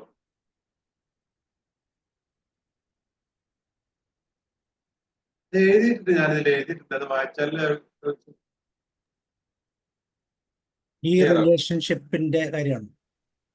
അതായത് മൂലകുടുംബത്തിലെ പ്രശ്നം, അതായത് സ്വന്തം ഒരു മനുഷ്യൻ പിറന്നു കൊണ്ട് കഴിഞ്ഞിട്ടുണ്ടെങ്കിൽ ആദ്യം അമ്മയും മോനും അല്ലെങ്കിൽ അമ്മയും മോളുമായിട്ടാണ് ബന്ധമുള്ളത്. അപ്പോ അമ്മയായിട്ടുള്ള ബന്ധത്തിൽ കോൺഫ്ലിക്റ്റുകൾ ഉണ്ടെങ്കിൽ പ്ലീസ് സോൾവ്, അത് പരിഹരിക്കും. അത് അത്യാവശ്യമാണ് ദാമ്പത്യ ബന്ധം നല്ല രീതിയിൽ മുന്നോട്ട് പോകാൻ എന്ന ഒരു നിസ്സാര കാര്യമാണ് പറയുന്നത്. നിസ്സാര കാര്യം. ഇതിന് ഒരുപാട് മനഃശാസ്ത്ര അടിസ്ഥാനം ഉണ്ട്. അത് ശരിയാണ്. അതായത് മൂലകുടുംബത്തിന്റെ പ്രശ്നം പറഞ്ഞാൽ അറിയാലോ, നമുക്ക് അച്ഛനായിട്ടുള്ള അമ്മയായിട്ടുള്ള പ്രശ്നം, അല്ലെങ്കിൽ സഹോദരന്മാരായിട്ടുള്ള പ്രശ്നം, ഇതൊക്കെ മൂലകുടുംബത്തിൽ, അല്ലെങ്കിൽ അങ്ങനെ ഉണ്ടല്ലോ, ഒരുപാട് പേരുണ്ടില്ല അവിടെയെങ്കിലും മുത്തശ്ശൻ ഇതൊക്കെ ഉണ്ടല്ലോ അല്ലെ? ഇതൊക്കെ പരിഹരിക്കേണ്ടതാണ്. അല്ലെങ്കിൽ എന്ത് സംഭവിക്കും? ഞാൻ വ്യക്തമായിട്ട് എഴുതിയിട്ടുണ്ട്. അത് നമ്മുടെ പ്രധാന ബന്ധത്തിൽ നമ്മളറിയാതെ അത് വന്നു പെട്ടിട്ട് പ്രശ്നങ്ങൾ ഉണ്ടാക്കും. അത് ഒരു സൈക്കോളജിക്കൽ ഹാപ്പനിങ് ആണ്. അത് ഒന്നാമത് സാർ, നമ്മള് നമ്മുടെ ഫാമിലിയില് മാതാപിതാക്കളോടൊക്കെ പെരുമാറുന്നത് നമ്മുടെ കുട്ടികൾ കാണുന്നില്ലേ? ആ. എന്നിട്ട് നമ്മൾ അവരോട് നന്നായിട്ട് പിന്നെ പേരൻസിനോട് പെരുമാറണം എന്ന് പറഞ്ഞാൽ അവർക്ക് അച്ഛൻ അച്ഛൻ എന്താ അച്ഛന്റെ അമ്മേനോട് ഇങ്ങനെ പെരുമാറുന്നേ? പിന്നെ ആ ഒരു ചിന്ത ഒരു 6 മാസം മുതലേ കുട്ടികളുടെ മനസ്സിലുണ്ടാവും. പവൻ ടീച്ചറിന് ഒരു വീഡിയോ ചെയ്യും. പവൻ ടീച്ചർ അവരുണ്ടല്ലേ? അത് എനിക്ക് സാറ് പറയുന്നത് കേൾക്കുന്നത് കുറയുന്ന പോലെയുണ്ട്. അപ്പൊ എന്റെ നെറ്റ് പ്രശ്നമാണോ എന്ന് വിചാരിച്ചിട്ട് ഞാൻ വീഡിയോ ഇട്ടത്. ക്ലിയർ എടുക്കും മാം. അതല്ല കാര്യം, അത് മാത്രമല്ല കാര്യം. കുട്ടികൾ കാണും എന്നതൊക്കെ ശരിയാണ്. മൂലകുടുംബം അതായത് മാം പറഞ്ഞതാണ്, ഞാൻ എന്റെ അമ്മോട് അത് അങ്ങനെ കഥയൊക്കെ ഉണ്ടല്ലോ അല്ലെ, സ്വന്തം അച്ഛനും ഒരു പ്രത്യേക പാത്രത്തിൽ കൊടുത്ത് ആ മോനെ ആ പാത്രം ആ അതല്ല അത് ഇവിടെ അതല്ല സാർ ഉദ്ദേശിച്ചതെന്ന് എനിക്ക് മനസ്സിലായി. പക്ഷെ അതൊരു ആരും മൈൻഡ് ചെയ്യാത്ത ഒരു കാര്യമാണ്. അതെ, നമ്മളിപ്പോ ആ അഹങ്കാരം അല്ലെങ്കിൽ എന്തൊക്കെ വെച്ചിട്ട് അമ്മയുടെ ഒരു വയസ്സായി അവരെന്തെങ്ങനെയാണ് അല്ല, അവരടുത്ത് തെറ്റുകളുണ്ടാവാം. അപ്പൊ അതിനനുസരിച്ച് വയസ്സായി കഴിഞ്ഞാൽ നമ്മൾ അവരനുസരിച്ച് അവരോട് അത് ചെയ്യണം. അപ്പൊ ആ സംഘർഷം ഉണ്ടാവണം. അങ്ങനെ അവര് ശരിയായിരിക്കില്ല. അച്ഛനമ്മയും പരിപൂർണ്ണമായിട്ട് ശരിയായിക്കൊള്ളുന്നില്ല. പ്രത്യേകമായിട്ട് അമ്മ ഇത് ഉണ്ടാവാം. പക്ഷെ എനിക്ക് ആ സംഘർഷം ഉണ്ടെങ്കിൽ ആ പക്ഷെ സംഘർഷം ഈ എന്റെ ഏജ് വെച്ചിട്ട് ഞാൻ എന്റെ ജീവിതാനുഭവം വെച്ചിട്ട് ആലോചിച്ച് നോക്കുമ്പോൾ നമ്മൾക്ക് ഈ ക്രിസ്ത്യാനിന്റെ മതത്തിലും ഒരു 10 കൽപ്പനകൾ പറഞ്ഞിട്ട് ഒരു 2 വേറെ പറയുന്നുണ്ട്. ഈ ഭൂമിയിൽ എന്താണ് പിന്നെ ഒരുപാട് കാലം ജീവിച്ചിരിക്കാൻ അപ്പനെയും അമ്മയെയും ബഹുമാനിക്കുക എന്ന് പറയുന്നുണ്ട്. ആ ഒരു കാര്യം നിർബന്ധമായിട്ട് പാലിച്ചാൽ നമുക്ക് ഒരുപാട് പ്രോബ്ലംസ് ഒഴിവായി പോകുന്നതാണ് എൻ്റെ ഒരു ധാരണ. കറക്റ്റ്. ഇതിന് അനുഭവം അങ്ങനെയാണ്. ഇതിപ്പോ കാരണം എന്താ വെച്ചാൽ നമ്മുടെ തന്നെ നമുക്കറിയാലോ, ഈ സബ് കോൺഷ്യസ് അല്ലെ, സാറിന് കുറച്ചുകൂടി കോൺട്രിബ്യൂട്ട് ചെയ്യാൻ പറ്റുന്നുണ്ട് അല്ലെ. നമ്മൾ തന്നെ അറിയാതെ നമ്മുടെ പെരുമാറ്റം മോശമാക്കും ഈ കാര്യം. നമ്മൾ വിചാരിക്കുമ്പോ ഒന്നും സംഭവിക്കില്ല. പക്ഷേ സബ് കോൺഷ്യസ് ആയിട്ട് നമ്മുടെ മനസ്സിൽ നിന്ന് മോശം പെരുമാറ്റങ്ങൾ വന്നിട്ട് നമ്മുടെ അത് ഏറ്റവും ബാധിക്കുക കീ റിലേഷൻഷിപ്പിലാണ്. കുടുംബത്തിലെ കീ റിലേഷൻഷിപ്പ് എന്താണ്? ദാമ്പത്യ ബന്ധമാണ്. ഭാര്യയ്ക്ക് ഭർത്താവിനായിട്ടുള്ള ബന്ധം, ഭർത്താവിനും ഭാര്യയായിട്ടുള്ള ബന്ധം, ഉടക്ക്, ഇതൊക്കെ വരികയാണ് ചെയ്യാം. അത് നമ്മൾ അറിയാതെ തന്നെ സംഭവിക്കുന്ന ഒരു കാര്യം. ഇപ്പൊ ഇത്രയും പറഞ്ഞല്ലോ, ഈ പറഞ്ഞ കാര്യങ്ങളെല്ലാം നടക്കുന്ന അണ്ണവേറായിട്ടാണ് കേട്ടോ. അവബോധം ഇല്ലാതെ സംഭവിക്കുന്നുണ്ടാവും. അതാണ് മനസ്സിലാക്കേണ്ടത്. ഇതെല്ലാം ഈ ദാമ്പത്യ നൃത്തങ്ങളെ കുറിച്ചാണ് ഞാൻ ഈ പറയുന്നത്. ഇതെല്ലാം നമ്മുടെ അറിവോടുകൂടി അല്ല സംഭവിക്കുന്നത്, അറിയാതെ സംഭവിച്ചുകൊണ്ടിരിക്കുകയാണ്. ഇതൊരു പാറ്റേൺ ആയിട്ടാണ്, പ്രകൃതമായിട്ടാണ്. അതായത് ഒരു ചിട്ടയോട് കൂടിയിട്ട് ഇങ്ങനെ തന്നെ തുടങ്ങിയിട്ട് ഇങ്ങനെ നമ്മൾ അറിയാതെ അവബോധം ഇല്ലാതെ നടന്നുകൊണ്ടിരിക്കുന്ന കാര്യം. അപ്പൊ അതാണ് ഞാൻ പറഞ്ഞത്, ഇത് മാറ്റണമെങ്കിൽ ആദ്യം വേണ്ടത് ഇതിനെ കുറിച്ച് അവബോധം ഉണ്ടാക്കുകയാണ് ചെയ്യണം. അപ്പൊ നമ്മൾ അറിയാതെ നമ്മുടെ കീ റിലേഷൻ പ്രശ്നം, അതാണ് ഇവിടെ ഉദ്ദേശിക്കുന്നത്. അല്ലാതെ ആ ഒരു എന്താണ് പറയുന്ന മൊറാലിറ്റി എന്നല്ല ഇവിടെ പറയുന്നത്, സൈക്കോളജിയാണ് ഇവിടെ ഉദ്ദേശിക്കുന്നത്. മനഃശാസ്ത്രമാണ് ഇവിടെ ഉദ്ദേശിക്കുന്നത്. അത് നമ്മളറിയാതെയാണ് നമ്മുടെ പെരുമാറ്റങ്ങൾ വരുന്നത്. ഗോപനത്തിനനുസരിച്ച് പ്രതികരണം ഉണ്ടാവുന്നു എന്നൊക്കെ നമ്മൾ പറഞ്ഞു. അപ്പൊ അതാണ് ദാമ്പത്യ ബന്ധം എന്ന് പറഞ്ഞു. അപ്പോ ചക്രികമാണ്, സർക്കുലറാണ്, പ്രകൃതമാണ്, പാറ്റേൺ ആണ്. ഇതൊക്കെ പറഞ്ഞു കഴിഞ്ഞിട്ട് ഇതൊരു പ്രധാനപ്പെട്ട കാര്യമാണ് നമ്മളൊന്ന് മനസ്സിലാക്കേണ്ടത്. അത് അത്യാവശ്യ കാര്യമാണ്.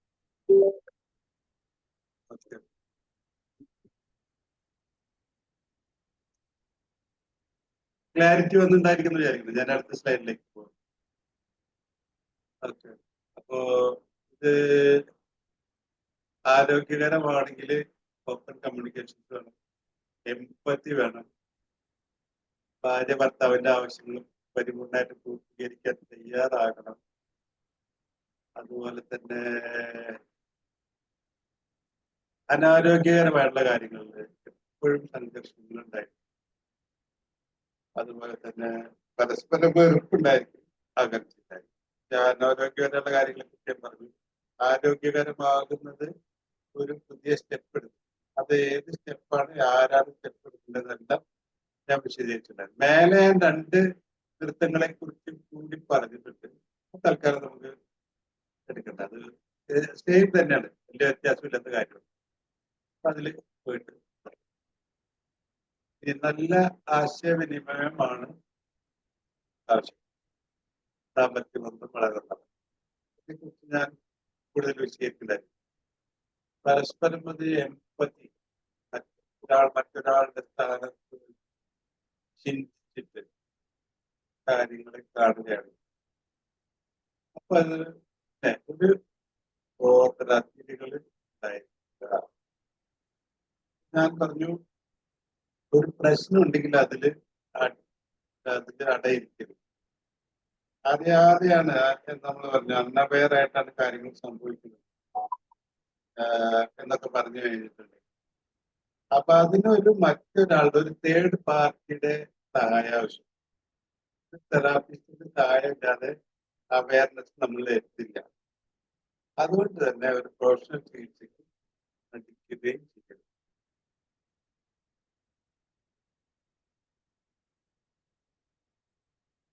ഇനിയിപ്പോ ഇത് ഇന്റിമസിയെ കുറിച്ചാണ് ഇതിന്റെ സ്ലൈഡുകളിൽ പറയുന്നത്. അതിലേക്ക് ഞാൻ കടക്കുന്നില്ല. 8 മണിയായി, ഇനി നമുക്ക് നിർത്തിയാലോ? ഓക്കെ സർ, ഓക്കെ, തീർച്ചയായും. സോ കഴിഞ്ഞ 5 ദിവസങ്ങളായി നമ്മൾ ഈ കപ്പിൾ ഡാൻസ് എന്ന് പറയുന്ന ഒരു സെഷൻ, ഒരുപക്ഷെ കുടുംബം എന്ന് പറയുന്നത് ജീവിതത്തിൻ്റെ ഏറ്റവും അനിവാര്യതയാണ്. നമ്മൾ ഈ ലോകത്ത് ജനിക്കണമെങ്കിൽ കുടുംബം വേണം. സാമാന്യ ബോധത്തോടെ അല്ലെങ്കിൽ സാമാന്യ രീതിയിൽ മുന്നോട്ട് ജീവിക്കണമെങ്കിൽ ഒരു കുടുംബത്തിൻ്റെ ആവശ്യമുണ്ട്. കുടുംബം എന്ന് പറയുന്ന ഒരു രീതിയിലും മറ്റു രീതിയിൽ എപ്പോഴും നമ്മളോട് അലൈൻഡ് ആണ്. അതില്ലാതിരിക്കാൻ പറ്റത്തില്ല. അതൊക്കെ ഇന്ന് ഒരുപക്ഷെ അങ്ങനെയൊക്കെ വാദിക്കുന്നുണ്ടെങ്കിൽ പോലും. അപ്പോൾ അവിടെ 2 കപ്പിൾസ് അല്ലെങ്കിൽ ദമ്പതികൾ എന്ന് പറയുന്ന അവരുടെ ജീവിത ശൈലിയിൽ ഉണ്ടാകാവുന്ന താളപ്പിഴകൾ ഇവിടെ മനോഹരമായി ഒരു ഡാൻസിൻ്റെ സ്റ്റെപ്പുകളിലൂടെ വ്യക്തമാക്കുക. അപ്പോൾ എത്രമാത്രം അടുത്തിരിക്കുന്നു, എത്രമാത്രം അകന്നിരിക്കുന്നു, അടുത്തിരിക്കുമ്പോഴും അകന്നിരിക്കുമ്പോഴും ഉണ്ടാകുന്ന വ്യത്യാസങ്ങൾ, ഇതിനെല്ലാം വളരെ മനോഹരമായി പ്രതിപാദിക്കുന്ന ബുക്കുകളുടെ കണ്ടന്റിന് ഒപ്പം നമ്മുടെ ലൈഫിൽ നമുക്ക് ഓരോ എക്സാമ്പിൾ പറയുമ്പോൾ നമുക്ക് ഒത്തിരിയും ചിത്രങ്ങൾ നമ്മുടെ മനസ്സിലൂടെ കടന്നു വരിക. എക്സ്പീരിയൻഷ്യൽ തലത്തിൽ തന്നെ നമ്മളുടെ നേരിട്ടുള്ള ജീവിതത്തിലോ അല്ലെങ്കിൽ മറ്റു ജീവിതത്തിലോ ഒക്കെ ഉള്ള അനേകം ഉദാഹരണങ്ങൾ നമ്മുടെ മുമ്പിലേക്ക് ഇങ്ങനെ കടന്നു വരും. ഇവിടെ ഞാൻ എന്തായിരിക്കും അപ്ലൈ ചെയ്യേണ്ടത്, അല്ലെങ്കിൽ ഈ വ്യക്തിക്ക് എങ്ങനെയാണ്, ഒരുപക്ഷെ ഒരു കൗൺസിലർ എന്ന നിലയിൽ നമ്മുടെ മുമ്പിൽ വന്നിരിക്കുന്ന ഒരു ക്ലയന്റിന്റെ ജീവിതത്തെ എങ്ങനെ ഇതിലൂടെ കാണിക്കാൻ പറ്റും. പിന്നെ കൃത്യമായിട്ട് അപഗ്രഥിച്ചു കഴിഞ്ഞാൽ തീർച്ചയായിട്ടും ഇതിനിടയിലുള്ള മിസ്മാച്ച് കൃത്യമായിട്ട് മനസ്സിലാക്കാം. എവിടെയാണ് താളം തെറ്റിപ്പോകുന്നതെന്നും എവിടെയാണ് സ്റ്റെപ്പുകൾ മാറിപ്പോകുന്നതെന്നും കോംപ്ലിമെന്ററി സ്റ്റെപ്പുകളാണോ എന്നുള്ള കാര്യങ്ങളെക്കുറിച്ചൊക്കെ വളരെ കൃത്യമായിട്ടുള്ള ഒരു നോളജ് കഴിഞ്ഞ 5 ദിവസങ്ങളിലൂടെ വിജയരാഘവൻ സാർ നൽകി. തീർച്ചയായിട്ടും വളരെ സന്തോഷം. ഇനി ഇതിനെക്കുറിച്ചുള്ള കമൻറ്റ്സ് നമുക്ക് നോക്കാം. എനിക്ക് ഓമന ടീച്ചർ സ്റ്റാർട്ട് ചെയ്യും.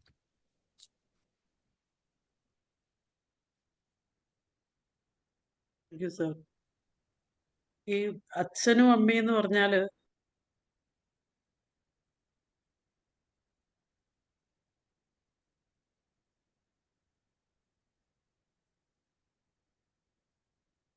കേൾക്കുന്നില്ല, മ്യൂട്ടാണ്, അൺമ്യൂട്ട് ചെയ്യണം. കാരണം നമ്മുടെ അണ്ടവും ബീജവും കൂടെ ചേരുമ്പോൾ ഉണ്ടാകുന്ന ആ ഒരു സെല്ല്, ആദ്യത്തെ ആ ഒരു സെല്ലിന് അനുബന്ധമായിട്ടാണ് അടുത്ത സെല്ലുണ്ടാകുന്നത്. ആ സെല്ലുകളാണ് വർദ്ധിച്ച് നമ്മളാകുന്നത്. അപ്പൊ അച്ഛനും അമ്മയും മരിച്ചു പോയാലും ആ സെല്ലുകൾ നമ്മുടെ അടുത്ത് തന്നെയാണ്. നമ്മൾ ആ സെല്ലുകളാണ്. അപ്പം ഈ അച്ഛനും അമ്മയും എങ്ങനെ നമ്മൾ ഒഴിവാക്കാൻ പറ്റും? ഇപ്പൊ എൻ്റെ അച്ഛനും അമ്മയും മരിച്ചുപോയി, പക്ഷെ എനിക്ക് അവർ മരിച്ചുപോയി എന്നുള്ള ഒരു തോന്നലില്ല. കാരണം എന്താന്ന് വെച്ചാൽ എനിക്ക് എന്തെങ്കിലും ഗുണങ്ങൾ വരുമ്പോ ഞാൻ വിചാരിക്കും എൻ്റെ അച്ഛന്റെ അനുഗ്രഹമാണ്, അല്ലെങ്കിൽ അമ്മ അവസാനം എന്നെ അനുഗ്രഹിച്ചിട്ടാണല്ലോ പോയത്, അതാണിത്. ഇങ്ങനെ ചിന്തിക്കാൻ അറിയാതെ എനിക്കിപ്പോ ഞാൻ അങ്ങനെ ചിന്തിച്ചാൽ ആരും എനിക്ക് പ്രത്യേകിച്ച് ഒന്നും തരാനില്ല. പക്ഷെ അറിയാതെ എനിക്ക് അങ്ങനെ ഒരു ചിന്തയാണ് വരാറ്. കാരണം പിന്നെ പക്ഷെ അതാരും അങ്ങനെ ഇപ്പൊ ശ്രദ്ധിക്കുന്നില്ല. കുട്ടികളെ വല്ലാതെ എന്താ നമ്പർ വണ്ണാക്കി വളർത്തി വളർത്തി അച്ഛനും അമ്മയ്ക്കും ഒരു പ്രാധാന്യം ഇല്ലാത്തൊരു, നമ്മൾ എത്ര പഠിപ്പിച്ചാലും ആ സമൂഹത്തിലേക്ക് ഇറങ്ങുമ്പോൾ ഇപ്പൊ അച്ഛനും അമ്മയ്ക്കും ഒരു പ്രാധാന്യമില്ല. അതിന്റെ ഒരു തലതിരിവാണ് ഇവിടെ കാണുന്നതെന്നാണ് എനിക്ക് തോന്നുന്നത്. സാറിന്റെ ഈ സാർ ഈ ഡാൻസിനെ പറ്റി വ്യത്യസ്തമായി പറഞ്ഞുകൊണ്ടിരിക്കുമ്പോൾ ഓരോ ഫാമിലി നമ്മുടെ മുമ്പിലേക്ക് വരികയാണ്. അപ്പൊ എൻ്റെ ഒരു കസിൻ ഉണ്ട് കാസർഗോഡ്. അവര് പിന്നെ വൈഫാണ് എല്ലാ ജോലിയും ചെയ്യുന്നത്. ഹസ്ബൻഡ് ഒരു മടിയൻ ആണ്, ദുസ്വഭാവമൊന്നുമില്ല, ഭയങ്കര മടിയാണ്. അപ്പൊ ഇങ്ങനെ വല്ലാതെ പറയും, അടുത്ത് ഞാൻ ഒന്നും ചെയ്യൂല അങ്ങനെ ഇങ്ങനെ എന്നൊക്കെ പറയുമ്പോൾ ഞാൻ പറയും, അവരുടെ ഫാമിലി എൻ്റെ അമ്മേന്റെ ഫാമിലിയാണ്. അപ്പൊ ഞാൻ പറയും, മിടുക്കിയാകാൻ വേണ്ടി എല്ലാ ജോലിയും ആദ്യം ഒന്നിച്ചൊറ്റയ്ക്ക് അങ്ങ് ചെയ്തപ്പം ചെയ്ത് മിടുക്കിയായതുകൊണ്ട് ഫലമാണിത് എന്ന് ഞാൻ പറയും. അപ്പോ അത് അവര് സമ്മതിക്കൂല. ഇയാൾ ആദ്യം മുതലേ ജോലി ചെയ്യാൻ മടിയുള്ള ആളാണ്. ഞാൻ പറഞ്ഞു, എല്ലാം ഷീബ ചെയ്യാതിരുന്നിരുന്നെങ്കിൽ ആ കുറേശ്ശെ ആ അവസരത്തിനകത്ത് മടി മാറുമായിരുന്നു. അതെന്ത് വന്നാലും സമ്മതിക്കൂല. അങ്ങനെ സാറ് പറഞ്ഞ ഈ ഒരു ഘടകങ്ങളെല്ലാം ഓരോ ഫാമിലിയിലും ഏതെങ്കിലും ഒരു ഘടകമുണ്ട്. പിന്നെ ഈ നമ്മള് ട്രെയിനേഴ്സ് എന്നുള്ള നിലയിൽ ഞാൻ വിചാരിക്കുക, ഈ അച്ഛനെയും അമ്മേനെയും ബഹുമാനിക്കാൻ ഭയങ്കര ബുദ്ധിമുട്ടായി ഇപ്പൊ പിള്ളേർക്ക്. അത് സാറ് ശ്രദ്ധിച്ചിട്ടുണ്ടോ എന്ന് എനിക്കറിയത്തില്ല. ഇപ്പൊ ഞാൻ എത്ര നല്ല ഒരു അറ്റ്മാഷെ പരിചയപ്പെട്ട അങ്ങേര് വളരെ നല്ലൊരു മനുഷ്യനാ. രണ്ടാളും ഒരേ സ്കൂളിൽ ജോലി ചെയ്ത് നല്ല യുവമിഥുനങ്ങളായിട്ട് ഇപ്പോഴും റിട്ടയർമെന്റ് ലൈഫ് കൊണ്ടുപോകുന്നുണ്ട്. മക്കളെ കാര്യങ്ങൾ പറഞ്ഞു വരുമ്പം മക്കള് ഇച്ചിരി മുകളിലാണ്. ഇപ്പോഴത്തെ തലമുറ അങ്ങനെയാണ്. അത് എങ്ങനെ അങ്ങനെ മാത്രം വരുന്നതെന്ന് എനിക്ക് മനസ്സിലാകുന്നില്ല. അവര് പിന്നെ വേറൊരു കൺസെപ്റ്റ് ഉണ്ടെന്ന് തോന്നുന്നു. ഇപ്പം വയസ്സാകുന്ന റിട്ടയർമെന്റും പെൻഷനും ഒക്കെ ഉള്ളവര് വയസ്സായി കഴിയുമ്പം അവര് മൂലയ്ക്ക് ഇരിക്കുന്നില്ലല്ലോ. അപ്പൊ ഞാൻ ഇന്നലെ എന്നോടൊരു മുതിർന്ന ലേഡി പറഞ്ഞു, വയസ്സായാലും മൂലയ്ക്ക് ഇരിക്കണം എന്നാണ് കുട്ടികൾ വിചാരിക്കുന്നത്. അങ്ങനെ കൂടുതൽ ഇറങ്ങി നടക്കണം എന്നത് അവർക്ക് പിടിക്കുന്നില്ല എന്നുള്ള ഒരു വസ്തുത. അങ്ങനെ കുറച്ച് കാര്യങ്ങൾ കൂടി സാറ് ഇനിയും പറയണം തോന്നുന്നു. നല്ല ക്ലാസ് ആണ്. സാറ് വളരെ ഭംഗിയായിട്ട് മനസ്സിലാക്കി പറഞ്ഞു പോകുന്നുണ്ട്. അപ്പം എനിക്ക് ഇൻട്രസ്റ്റ് ഉള്ളൊരു രീതി ആയതുകൊണ്ട് എനിക്ക് വളരെ ഇഷ്ടപ്പെടുന്നുണ്ട്. Thank you sir.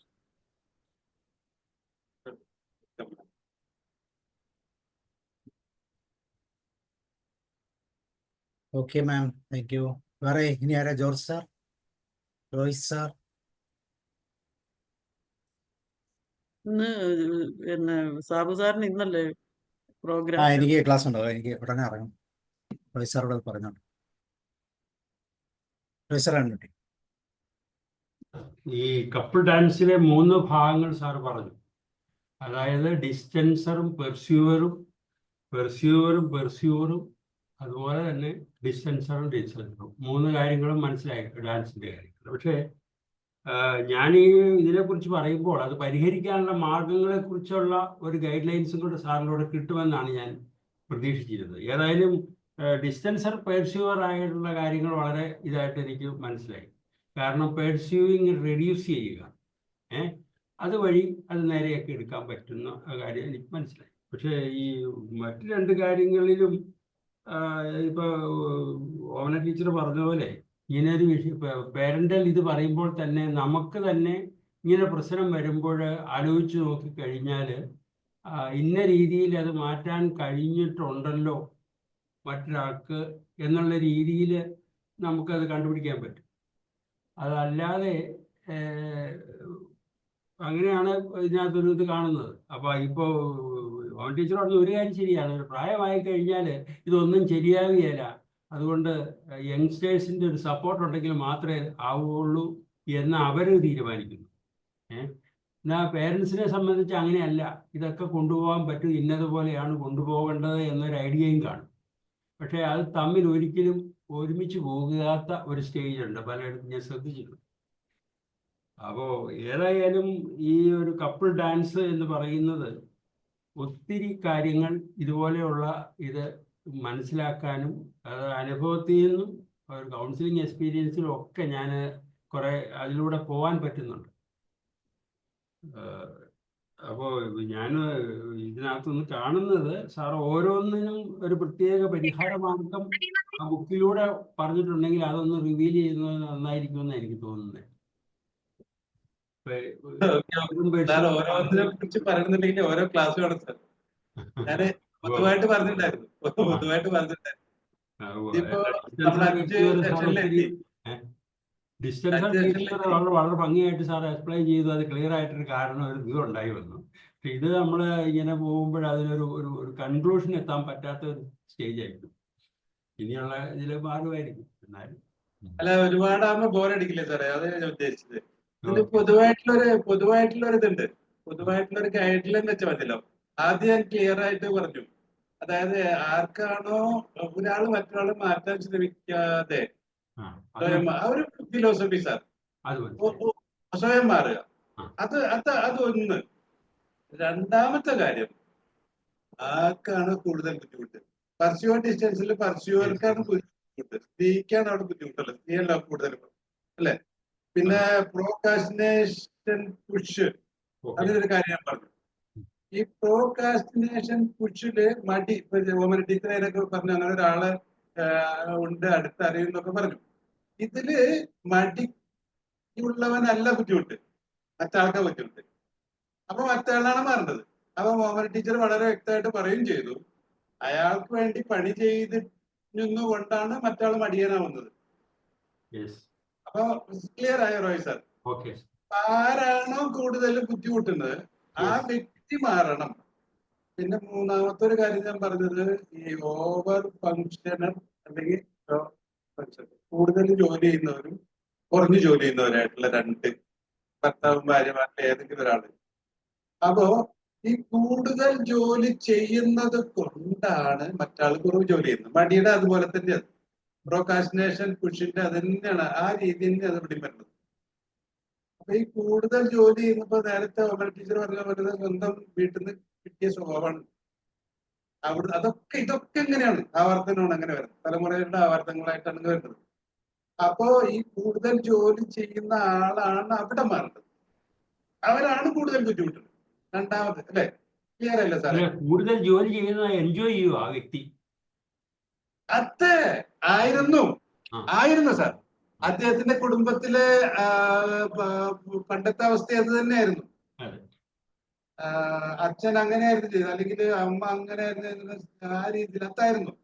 അത് ആ ശീലങ്ങൾ പകർന്നു എന്നുള്ളതാണ് കാര്യം. ഇങ്ങനെ കൂടുതൽ ജോലി ചെയ്യുന്നതുകൊണ്ടാണ് മറ്റാളെ, അല്ലെങ്കിൽ മറ്റാള് ചെയ്യുന്ന രീതിയൊന്നും ഇഷ്ടമല്ല, അയക്കൊന്നും ചെയ്യാൻ പറ്റില്ല എന്നുള്ള ഒരു രീതിയിലാക്കി വെച്ചു.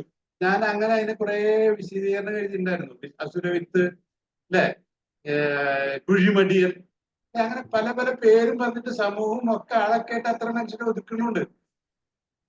അപ്പൊ അതിന് ചേർന്ന ഒരാളെ മറ്റാളായിട്ട് കിട്ടുകയും ചെയ്യാം, ഭാര്യയായിട്ട് ഭർത്താവായിട്ട് കിട്ടുകയും ചെയ്യാം. അങ്ങനെയാണ് സംഭവിക്കുക. അപ്പൊ ഇവിടെ ഇത് അനാരോഗ്യകരമാണെന്ന് മനസ്സിലാക്കിയിട്ട് തിരുത്തേണ്ടത് ഈ കൂടുതൽ ജോലി ചെയ്യുന്ന ആൾക്കാരാണ്, ഓവർ ഫങ്ഷനേഴ്സ് ആണ് ചെയ്യേണ്ടത്, അല്ലെങ്കിൽ പുഷ് ചെയ്യുന്ന ആൾ. ഈ പുഷിംഗ് ഇല്ല. പക്ഷെ ആ തിരുത്തലിനൊക്കെ ഉള്ള അവസരം, ആ തിരുത്തലിനൊക്കെ സ്റ്റാർട്ടിങ്ങിൽ അവസരമുണ്ട്, പിന്നെ അവസരം ഇല്ല സർ. മാം, ഞാൻ ഒരു സ്ലൈഡിൽ ഞാൻ കാണിച്ചിട്ടുണ്ടായിരുന്നു.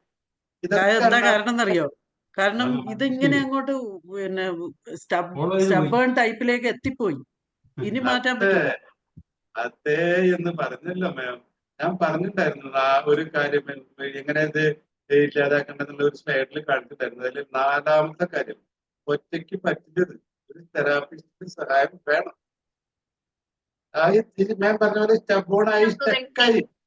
വിജയരാമൻ സാറേ, ഞാൻ സാറിനെ ഹോസ്റ്റ് ആക്കിക്കോട്ടെ? സാറ് കൈമ നിർത്തിക്കോട്ടെ, എനിക്കൊരു ക്ലാസ് ഉണ്ട്. നിർത്തിയാൽ ഞാൻ ഹോസ്റ്റ് ആയിക്കോ. ഓക്കെ, അപ്പൊ അതാണ് ഒരു കാര്യം. റോയ് സാറ് ഇനി കുറെ നീട്ടി കൊണ്ടുവരും. അതുകൊണ്ടാണ് ഓരോന്നായിട്ട്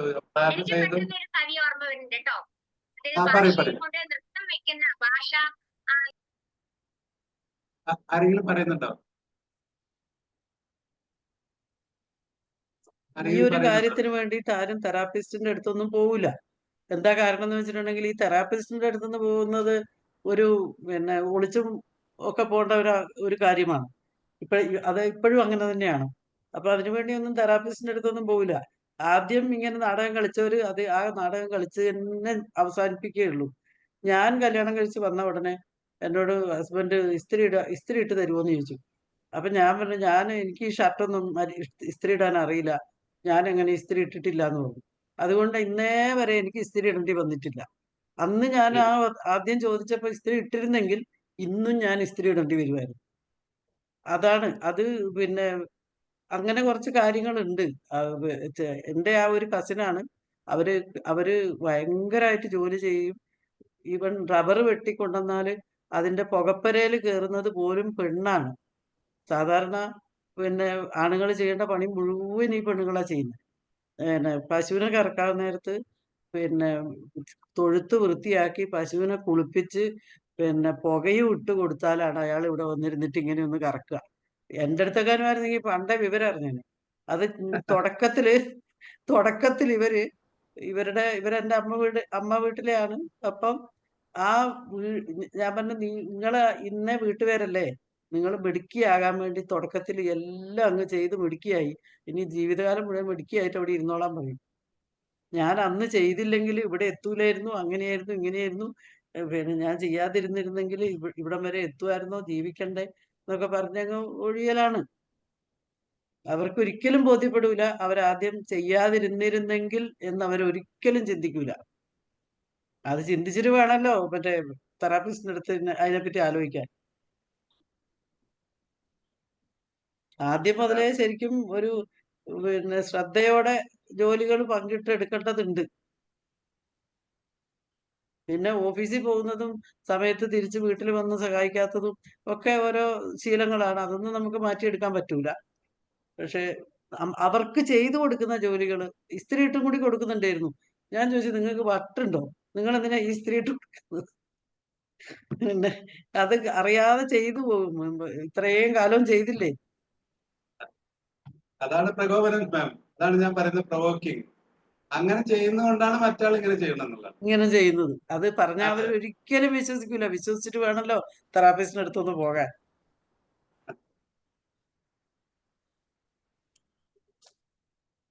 നന്നായിട്ട് അയാൾ ഭക്ഷണം കഴിക്കും. അയാൾക്ക് എപ്പോഴും പുറം വേദനയും കൈവേദനയും ഒക്കെയാണ്. അപ്പം 3/4 ഭാഗം ജോലി ഇവർ ചെയ്യും, അതിന്റെ അറ്റത്ത് എന്തെങ്കിലും വന്ന് ഇയാളും ചെയ്യും.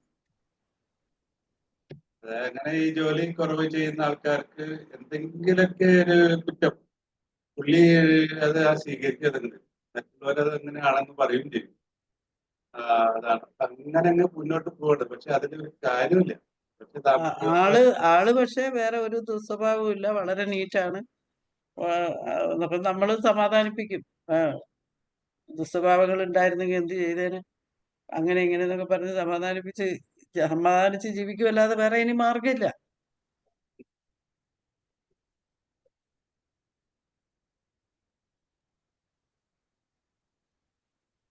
അത് പറ്റുകയില്ല എന്ന് പറഞ്ഞാൽ പിന്നെ അധികം പേഴ്സ്യൂ ചെയ്യുമെന്ന് എനിക്ക് തോന്നുന്നില്ല. അപ്പൊ അതൊന്നും മാറ്റിപ്പിടിക്കാൻ നോക്കും.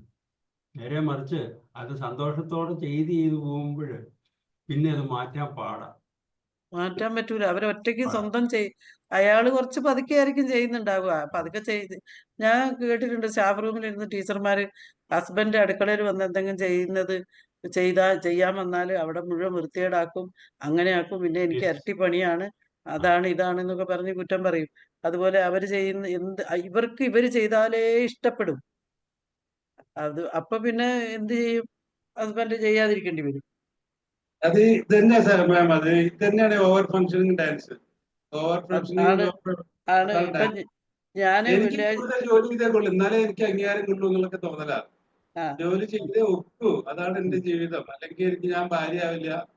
അതുകൊണ്ടൊക്കെയാണ് ഇങ്ങനെ ചെയ്യുന്നത്. അത് മാത്രല്ല, അമ്മായിയമ്മേന്റെ അടുത്തുനിന്ന് പ്രാക്കോടെയാണ് ചിലപ്പം ഇങ്ങോട്ട് വന്നിട്ടുണ്ടാവുക. അപ്പൊ അമ്മായിയമ്മേന്റെ അടുത്തൊരു മിടുക്കിയായ ഈ മോനെയും കൊണ്ട് വന്ന് വലിയ ആളാക്കി കാണിച്ചു കൊടുക്കാൻ വേണ്ടി ഇവര് മാക്സിമം കിടന്ന് കഷ്ടപ്പെടും.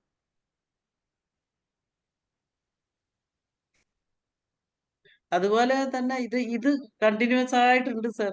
ഇത് ഹസ്ബൻഡ് വൈഫിന്റെ കാര്യത്തിൽ മാത്രമല്ല, മക്കൾ വിചാരിക്കുന്നത് എന്നാന്ന് വെച്ചാൽ, ഇപ്പൊ കല്യാണം കഴിച്ച് വരുന്ന ആ പെൺകുട്ടികള് +2 അധ്യാപികയായിരിക്കും ചിലപ്പോ. അപ്പൊ അമ്മ തീരെ സുഖമില്ലാത്ത അമ്മയാണ്. എന്തെങ്കിലും ഒരു മോള് വന്നിട്ടുണ്ടെങ്കിൽ രക്ഷപ്പെട്ടു എന്ന് വിചാരിച്ചിരിക്കുന്ന സമയത്താണ് ഒരു +2 അധ്യാപികയുടെ മോൻ കല്യാണം കഴിച്ചുകൊണ്ടിരുന്നത്. അത് അണിഞ്ഞൊരുങ്ങി സ്കൂളിലേക്ക് പോകാനുള്ള സാധനങ്ങളും എടുത്ത് താഴെ വന്ന് ഭക്ഷണം എടുത്ത് കഴിച്ച് ഒരു ടിഫിൻ ബോക്സിലേക്ക് കുറച്ച് പെറുക്കിയിട്ട് അങ്ങ് പോകും. അപ്പം അമ്മേനോട് പറയും, നിങ്ങൾ ഇത്രയും നാളും മോന് ഭക്ഷണം ഉണ്ടാക്കി കൊടുത്തതല്ലേ, 2 ദോശയും കൂടെ അധികം ചുട്ടാ പോരെ, അത് സാരമില്ലല്ലോ. അതാണ് അവരുടെ ആറ്റിറ്റ്യൂഡ്. അവർ അങ്ങനെ പറഞ്ഞവരും ഉണ്ട്. അങ്ങനെയാണ് അവരുടെ ആറ്റിറ്റ്യൂഡ്. ശരിക്കും പറഞ്ഞാൽ റിട്ടയർമെന്റ് കഴിഞ്ഞാൽ അതുവരെ ജോലി ചെയ്തവരായാൽ പോലും റിട്ടയർമെന്റ് കഴിയുമ്പം ഒരു കൂലിയില്ലാത്ത ഒരു ജോലിക്കാരിയെ കിട്ടിയ ഒരു അവസ്ഥയാണ്.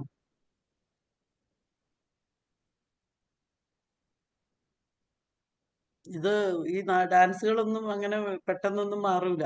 നമുക്ക് ഇവിടെ ഇരുന്ന് പറയാനേ പറ്റും. ആരാണ് കൂടുതൽ ബുദ്ധിമുട്ടുന്നത് അവര് സ്വയം മാറിയാലേ ഇത് മാറും. സ്റ്റെപ്പ് മാറ്റരുത്. ബുദ്ധിമുട്ടിക്കൊണ്ടിരിക്കുന്നിടത്തുനിന്ന് മാറാൻ പറ്റൂല സർ. അത് വലിയ പ്രശ്നമാവും പിന്നെ. അയ്യോ, അപ്പൊ അവയർനെസ് ആദ്യം വേണം. അതൊരു ബുദ്ധിമുട്ടാണെന്ന് മറ്റൊരാൾ തിരിച്ചറിഞ്ഞാൽ അതെ. പറ്റും. ഇപ്പൊ എന്റെ മരുമോള് ഇവിടെ വന്നു കഴിഞ്ഞപ്പോ അമ്മായിയമ്മ, അവളുടെ അമ്മ എപ്പോഴും വീഡിയോ കോൾ വിളിക്കുന്നുണ്ടാവും, അത് വേറെ കാര്യം. അപ്പം ഭക്ഷണം ഞാൻ ഉണ്ടാക്കിക്കൊണ്ടിരിക്കുകയാണ്. അപ്പൊ ഹസ്ബൻഡ് ചിക്കൻ വാങ്ങിക്കൊണ്ട് വെച്ചു. അപ്പൊ ഞാൻ അവളെ വിളിച്ചിട്ട് ഞാൻ പറഞ്ഞു, ഇതൊന്ന് കഴുകിക്കൊണ്ട് വാ എന്ന് പറഞ്ഞു. ഉടനെ എന്നോട് ചോദിച്ചു, ഞാനോ? എന്നോട് ഉടനെ ഞാനോ? ഇവിടെ ജോലിക്കാരൊന്നുമില്ല, നമ്മൾ തന്നെയാണ് എല്ലാം ചെയ്യുന്നത്. അപ്പൊ ആ ഞാനോ എന്നുള്ള ആ ചോദ്യത്തിന്റെ ആവശ്യം അവിടെ വരുന്നില്ല. അപ്പം ഞാൻ പറഞ്ഞു, അതിനെന്താ, അതിങ്ങ് കഴുകിക്കൊണ്ട. ഞാൻ കഴുകിയാല് പപ്പൊക്കെ ശരിക്ക് പോകുമോ എന്ന് പറഞ്ഞു എന്നോട്. ഞാൻ പിന്നെ കഴുകി പഠിക്കണ്ടേ, എന്നും ഇങ്ങനെ കഴുകാതിരുന്നാ പറ്റുമോ എന്ന് പറഞ്ഞു.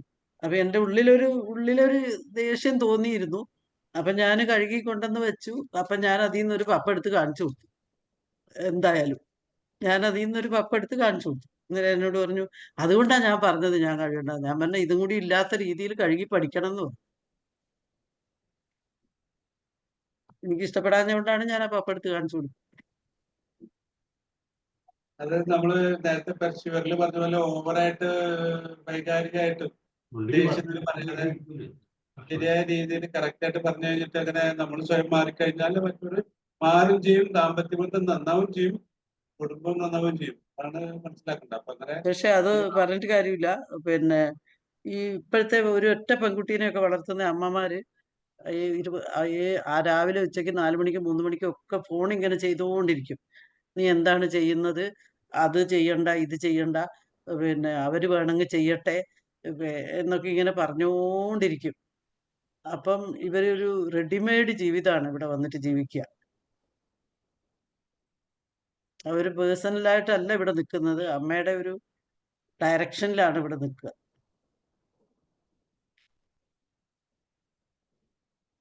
ഈ ഫോറിൻ സ്റ്റൈലാണ് ഏറ്റവും നല്ലത്. ഫോറിനിൽ എങ്ങനെയാന്ന് വെച്ചാൽ കല്യാണത്തിന് തൊട്ട് മുന്നേ വേറൊരു വീട് റെഡിയാക്കി വെക്കുന്നുണ്ട്. ഫസ്റ്റ് നൈറ്റ് ആ വീട്ടിലാണ്. അത്യാവശ്യങ്ങൾക്കൊക്കെ ഈ സ്വന്തം വീട്ടിൽ വരും, ഇവരങ്ങോട്ട് പോകും, അത്രയേ ഉള്ളൂ. ആ ബന്ധം സ്ഥിരമായി അവിടെ നിലനിൽക്കുകയും ചെയ്യും. ഇത് ഒരു ആരോഗ്യകരമായുള്ള സെപ്പറേഷൻ വേണം അത്യാവശ്യത്തിന്. ഇത് ശരിക്കും നമ്മളൊരു തരം നാടകമാണ് വീട്ടിൽ കളിക്കുന്നത്, ഡാൻസ് അല്ല. ശരിയായ ജീവിതം ജീവിക്കുന്നില്ല, നാടകം കളിക്കുകയാണ്.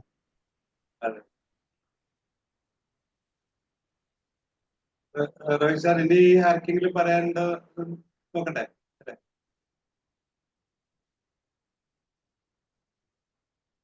മാത്യു പറയുന്നുണ്ടോ? കേൾക്കുന്നു. റോഹിത് സാർ അൺമ്യൂട്ട് ചെയ്യണം. മ്യൂട്ടാണ്. ഇഷ്ടാനിഷ്ടങ്ങൾ തിരിച്ചറിഞ്ഞ് പ്രശ്നാധിഷ്ഠിതമായി ആകാതെ കൊണ്ടുപോകുന്നു, തുറന്നു പോകുന്ന ഒരു സൈക്കിളാണ് ശരിക്കും നല്ലൊരു ഡാൻസ് എന്ന് പറയുന്ന ഭാഗം കറക്റ്റാണ്.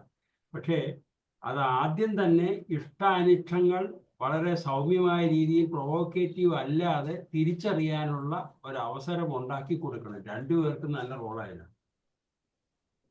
അത് ചില ഒരു ഭാഗത്ത് അങ്ങനെ റോൾ ഇല്ലാത്ത ഒരു മനുഷ്യരുണ്ട്. ചില ആളുകൾക്ക് അങ്ങനെ ഒരു റോള് ആവൂല. കല്യാണം കഴിഞ്ഞ ദിവസം എന്നോട് ഒരു പെൺകുട്ടി പറഞ്ഞു, ഒരു കുട്ടിക്കളിയാണ് പുരുഷന്മാർക്ക് കല്യാണം ഉം, ഉം. എന്ന് പറഞ്ഞ പോലെ രണ്ടുപേരും ഒരുപോലെ ചിന്തയുള്ളവരാണെങ്കിലല്ലേ പറ്റൂ സർ. ആ ഇതുള്ള ഒരു തയ്യാറെടുപ്പിൽ പോണം. Okay sir. ഇനി ആർക്കാണ് പറയാനുള്ളത്? ആരാ പറയുന്നത്? മാത്യു സാർ പറയുന്നോ?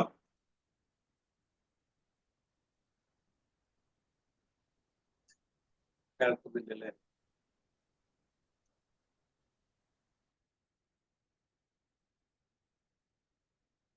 ആരും ഇല്ലെങ്കിൽ നമുക്ക് സ്റ്റോപ്പ് ചെയ്താലോ?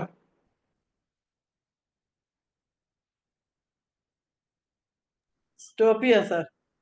ഓക്കെ ഓക്കെ അപ്പൊ സ്റ്റോപ്പ് ചെയ്തു.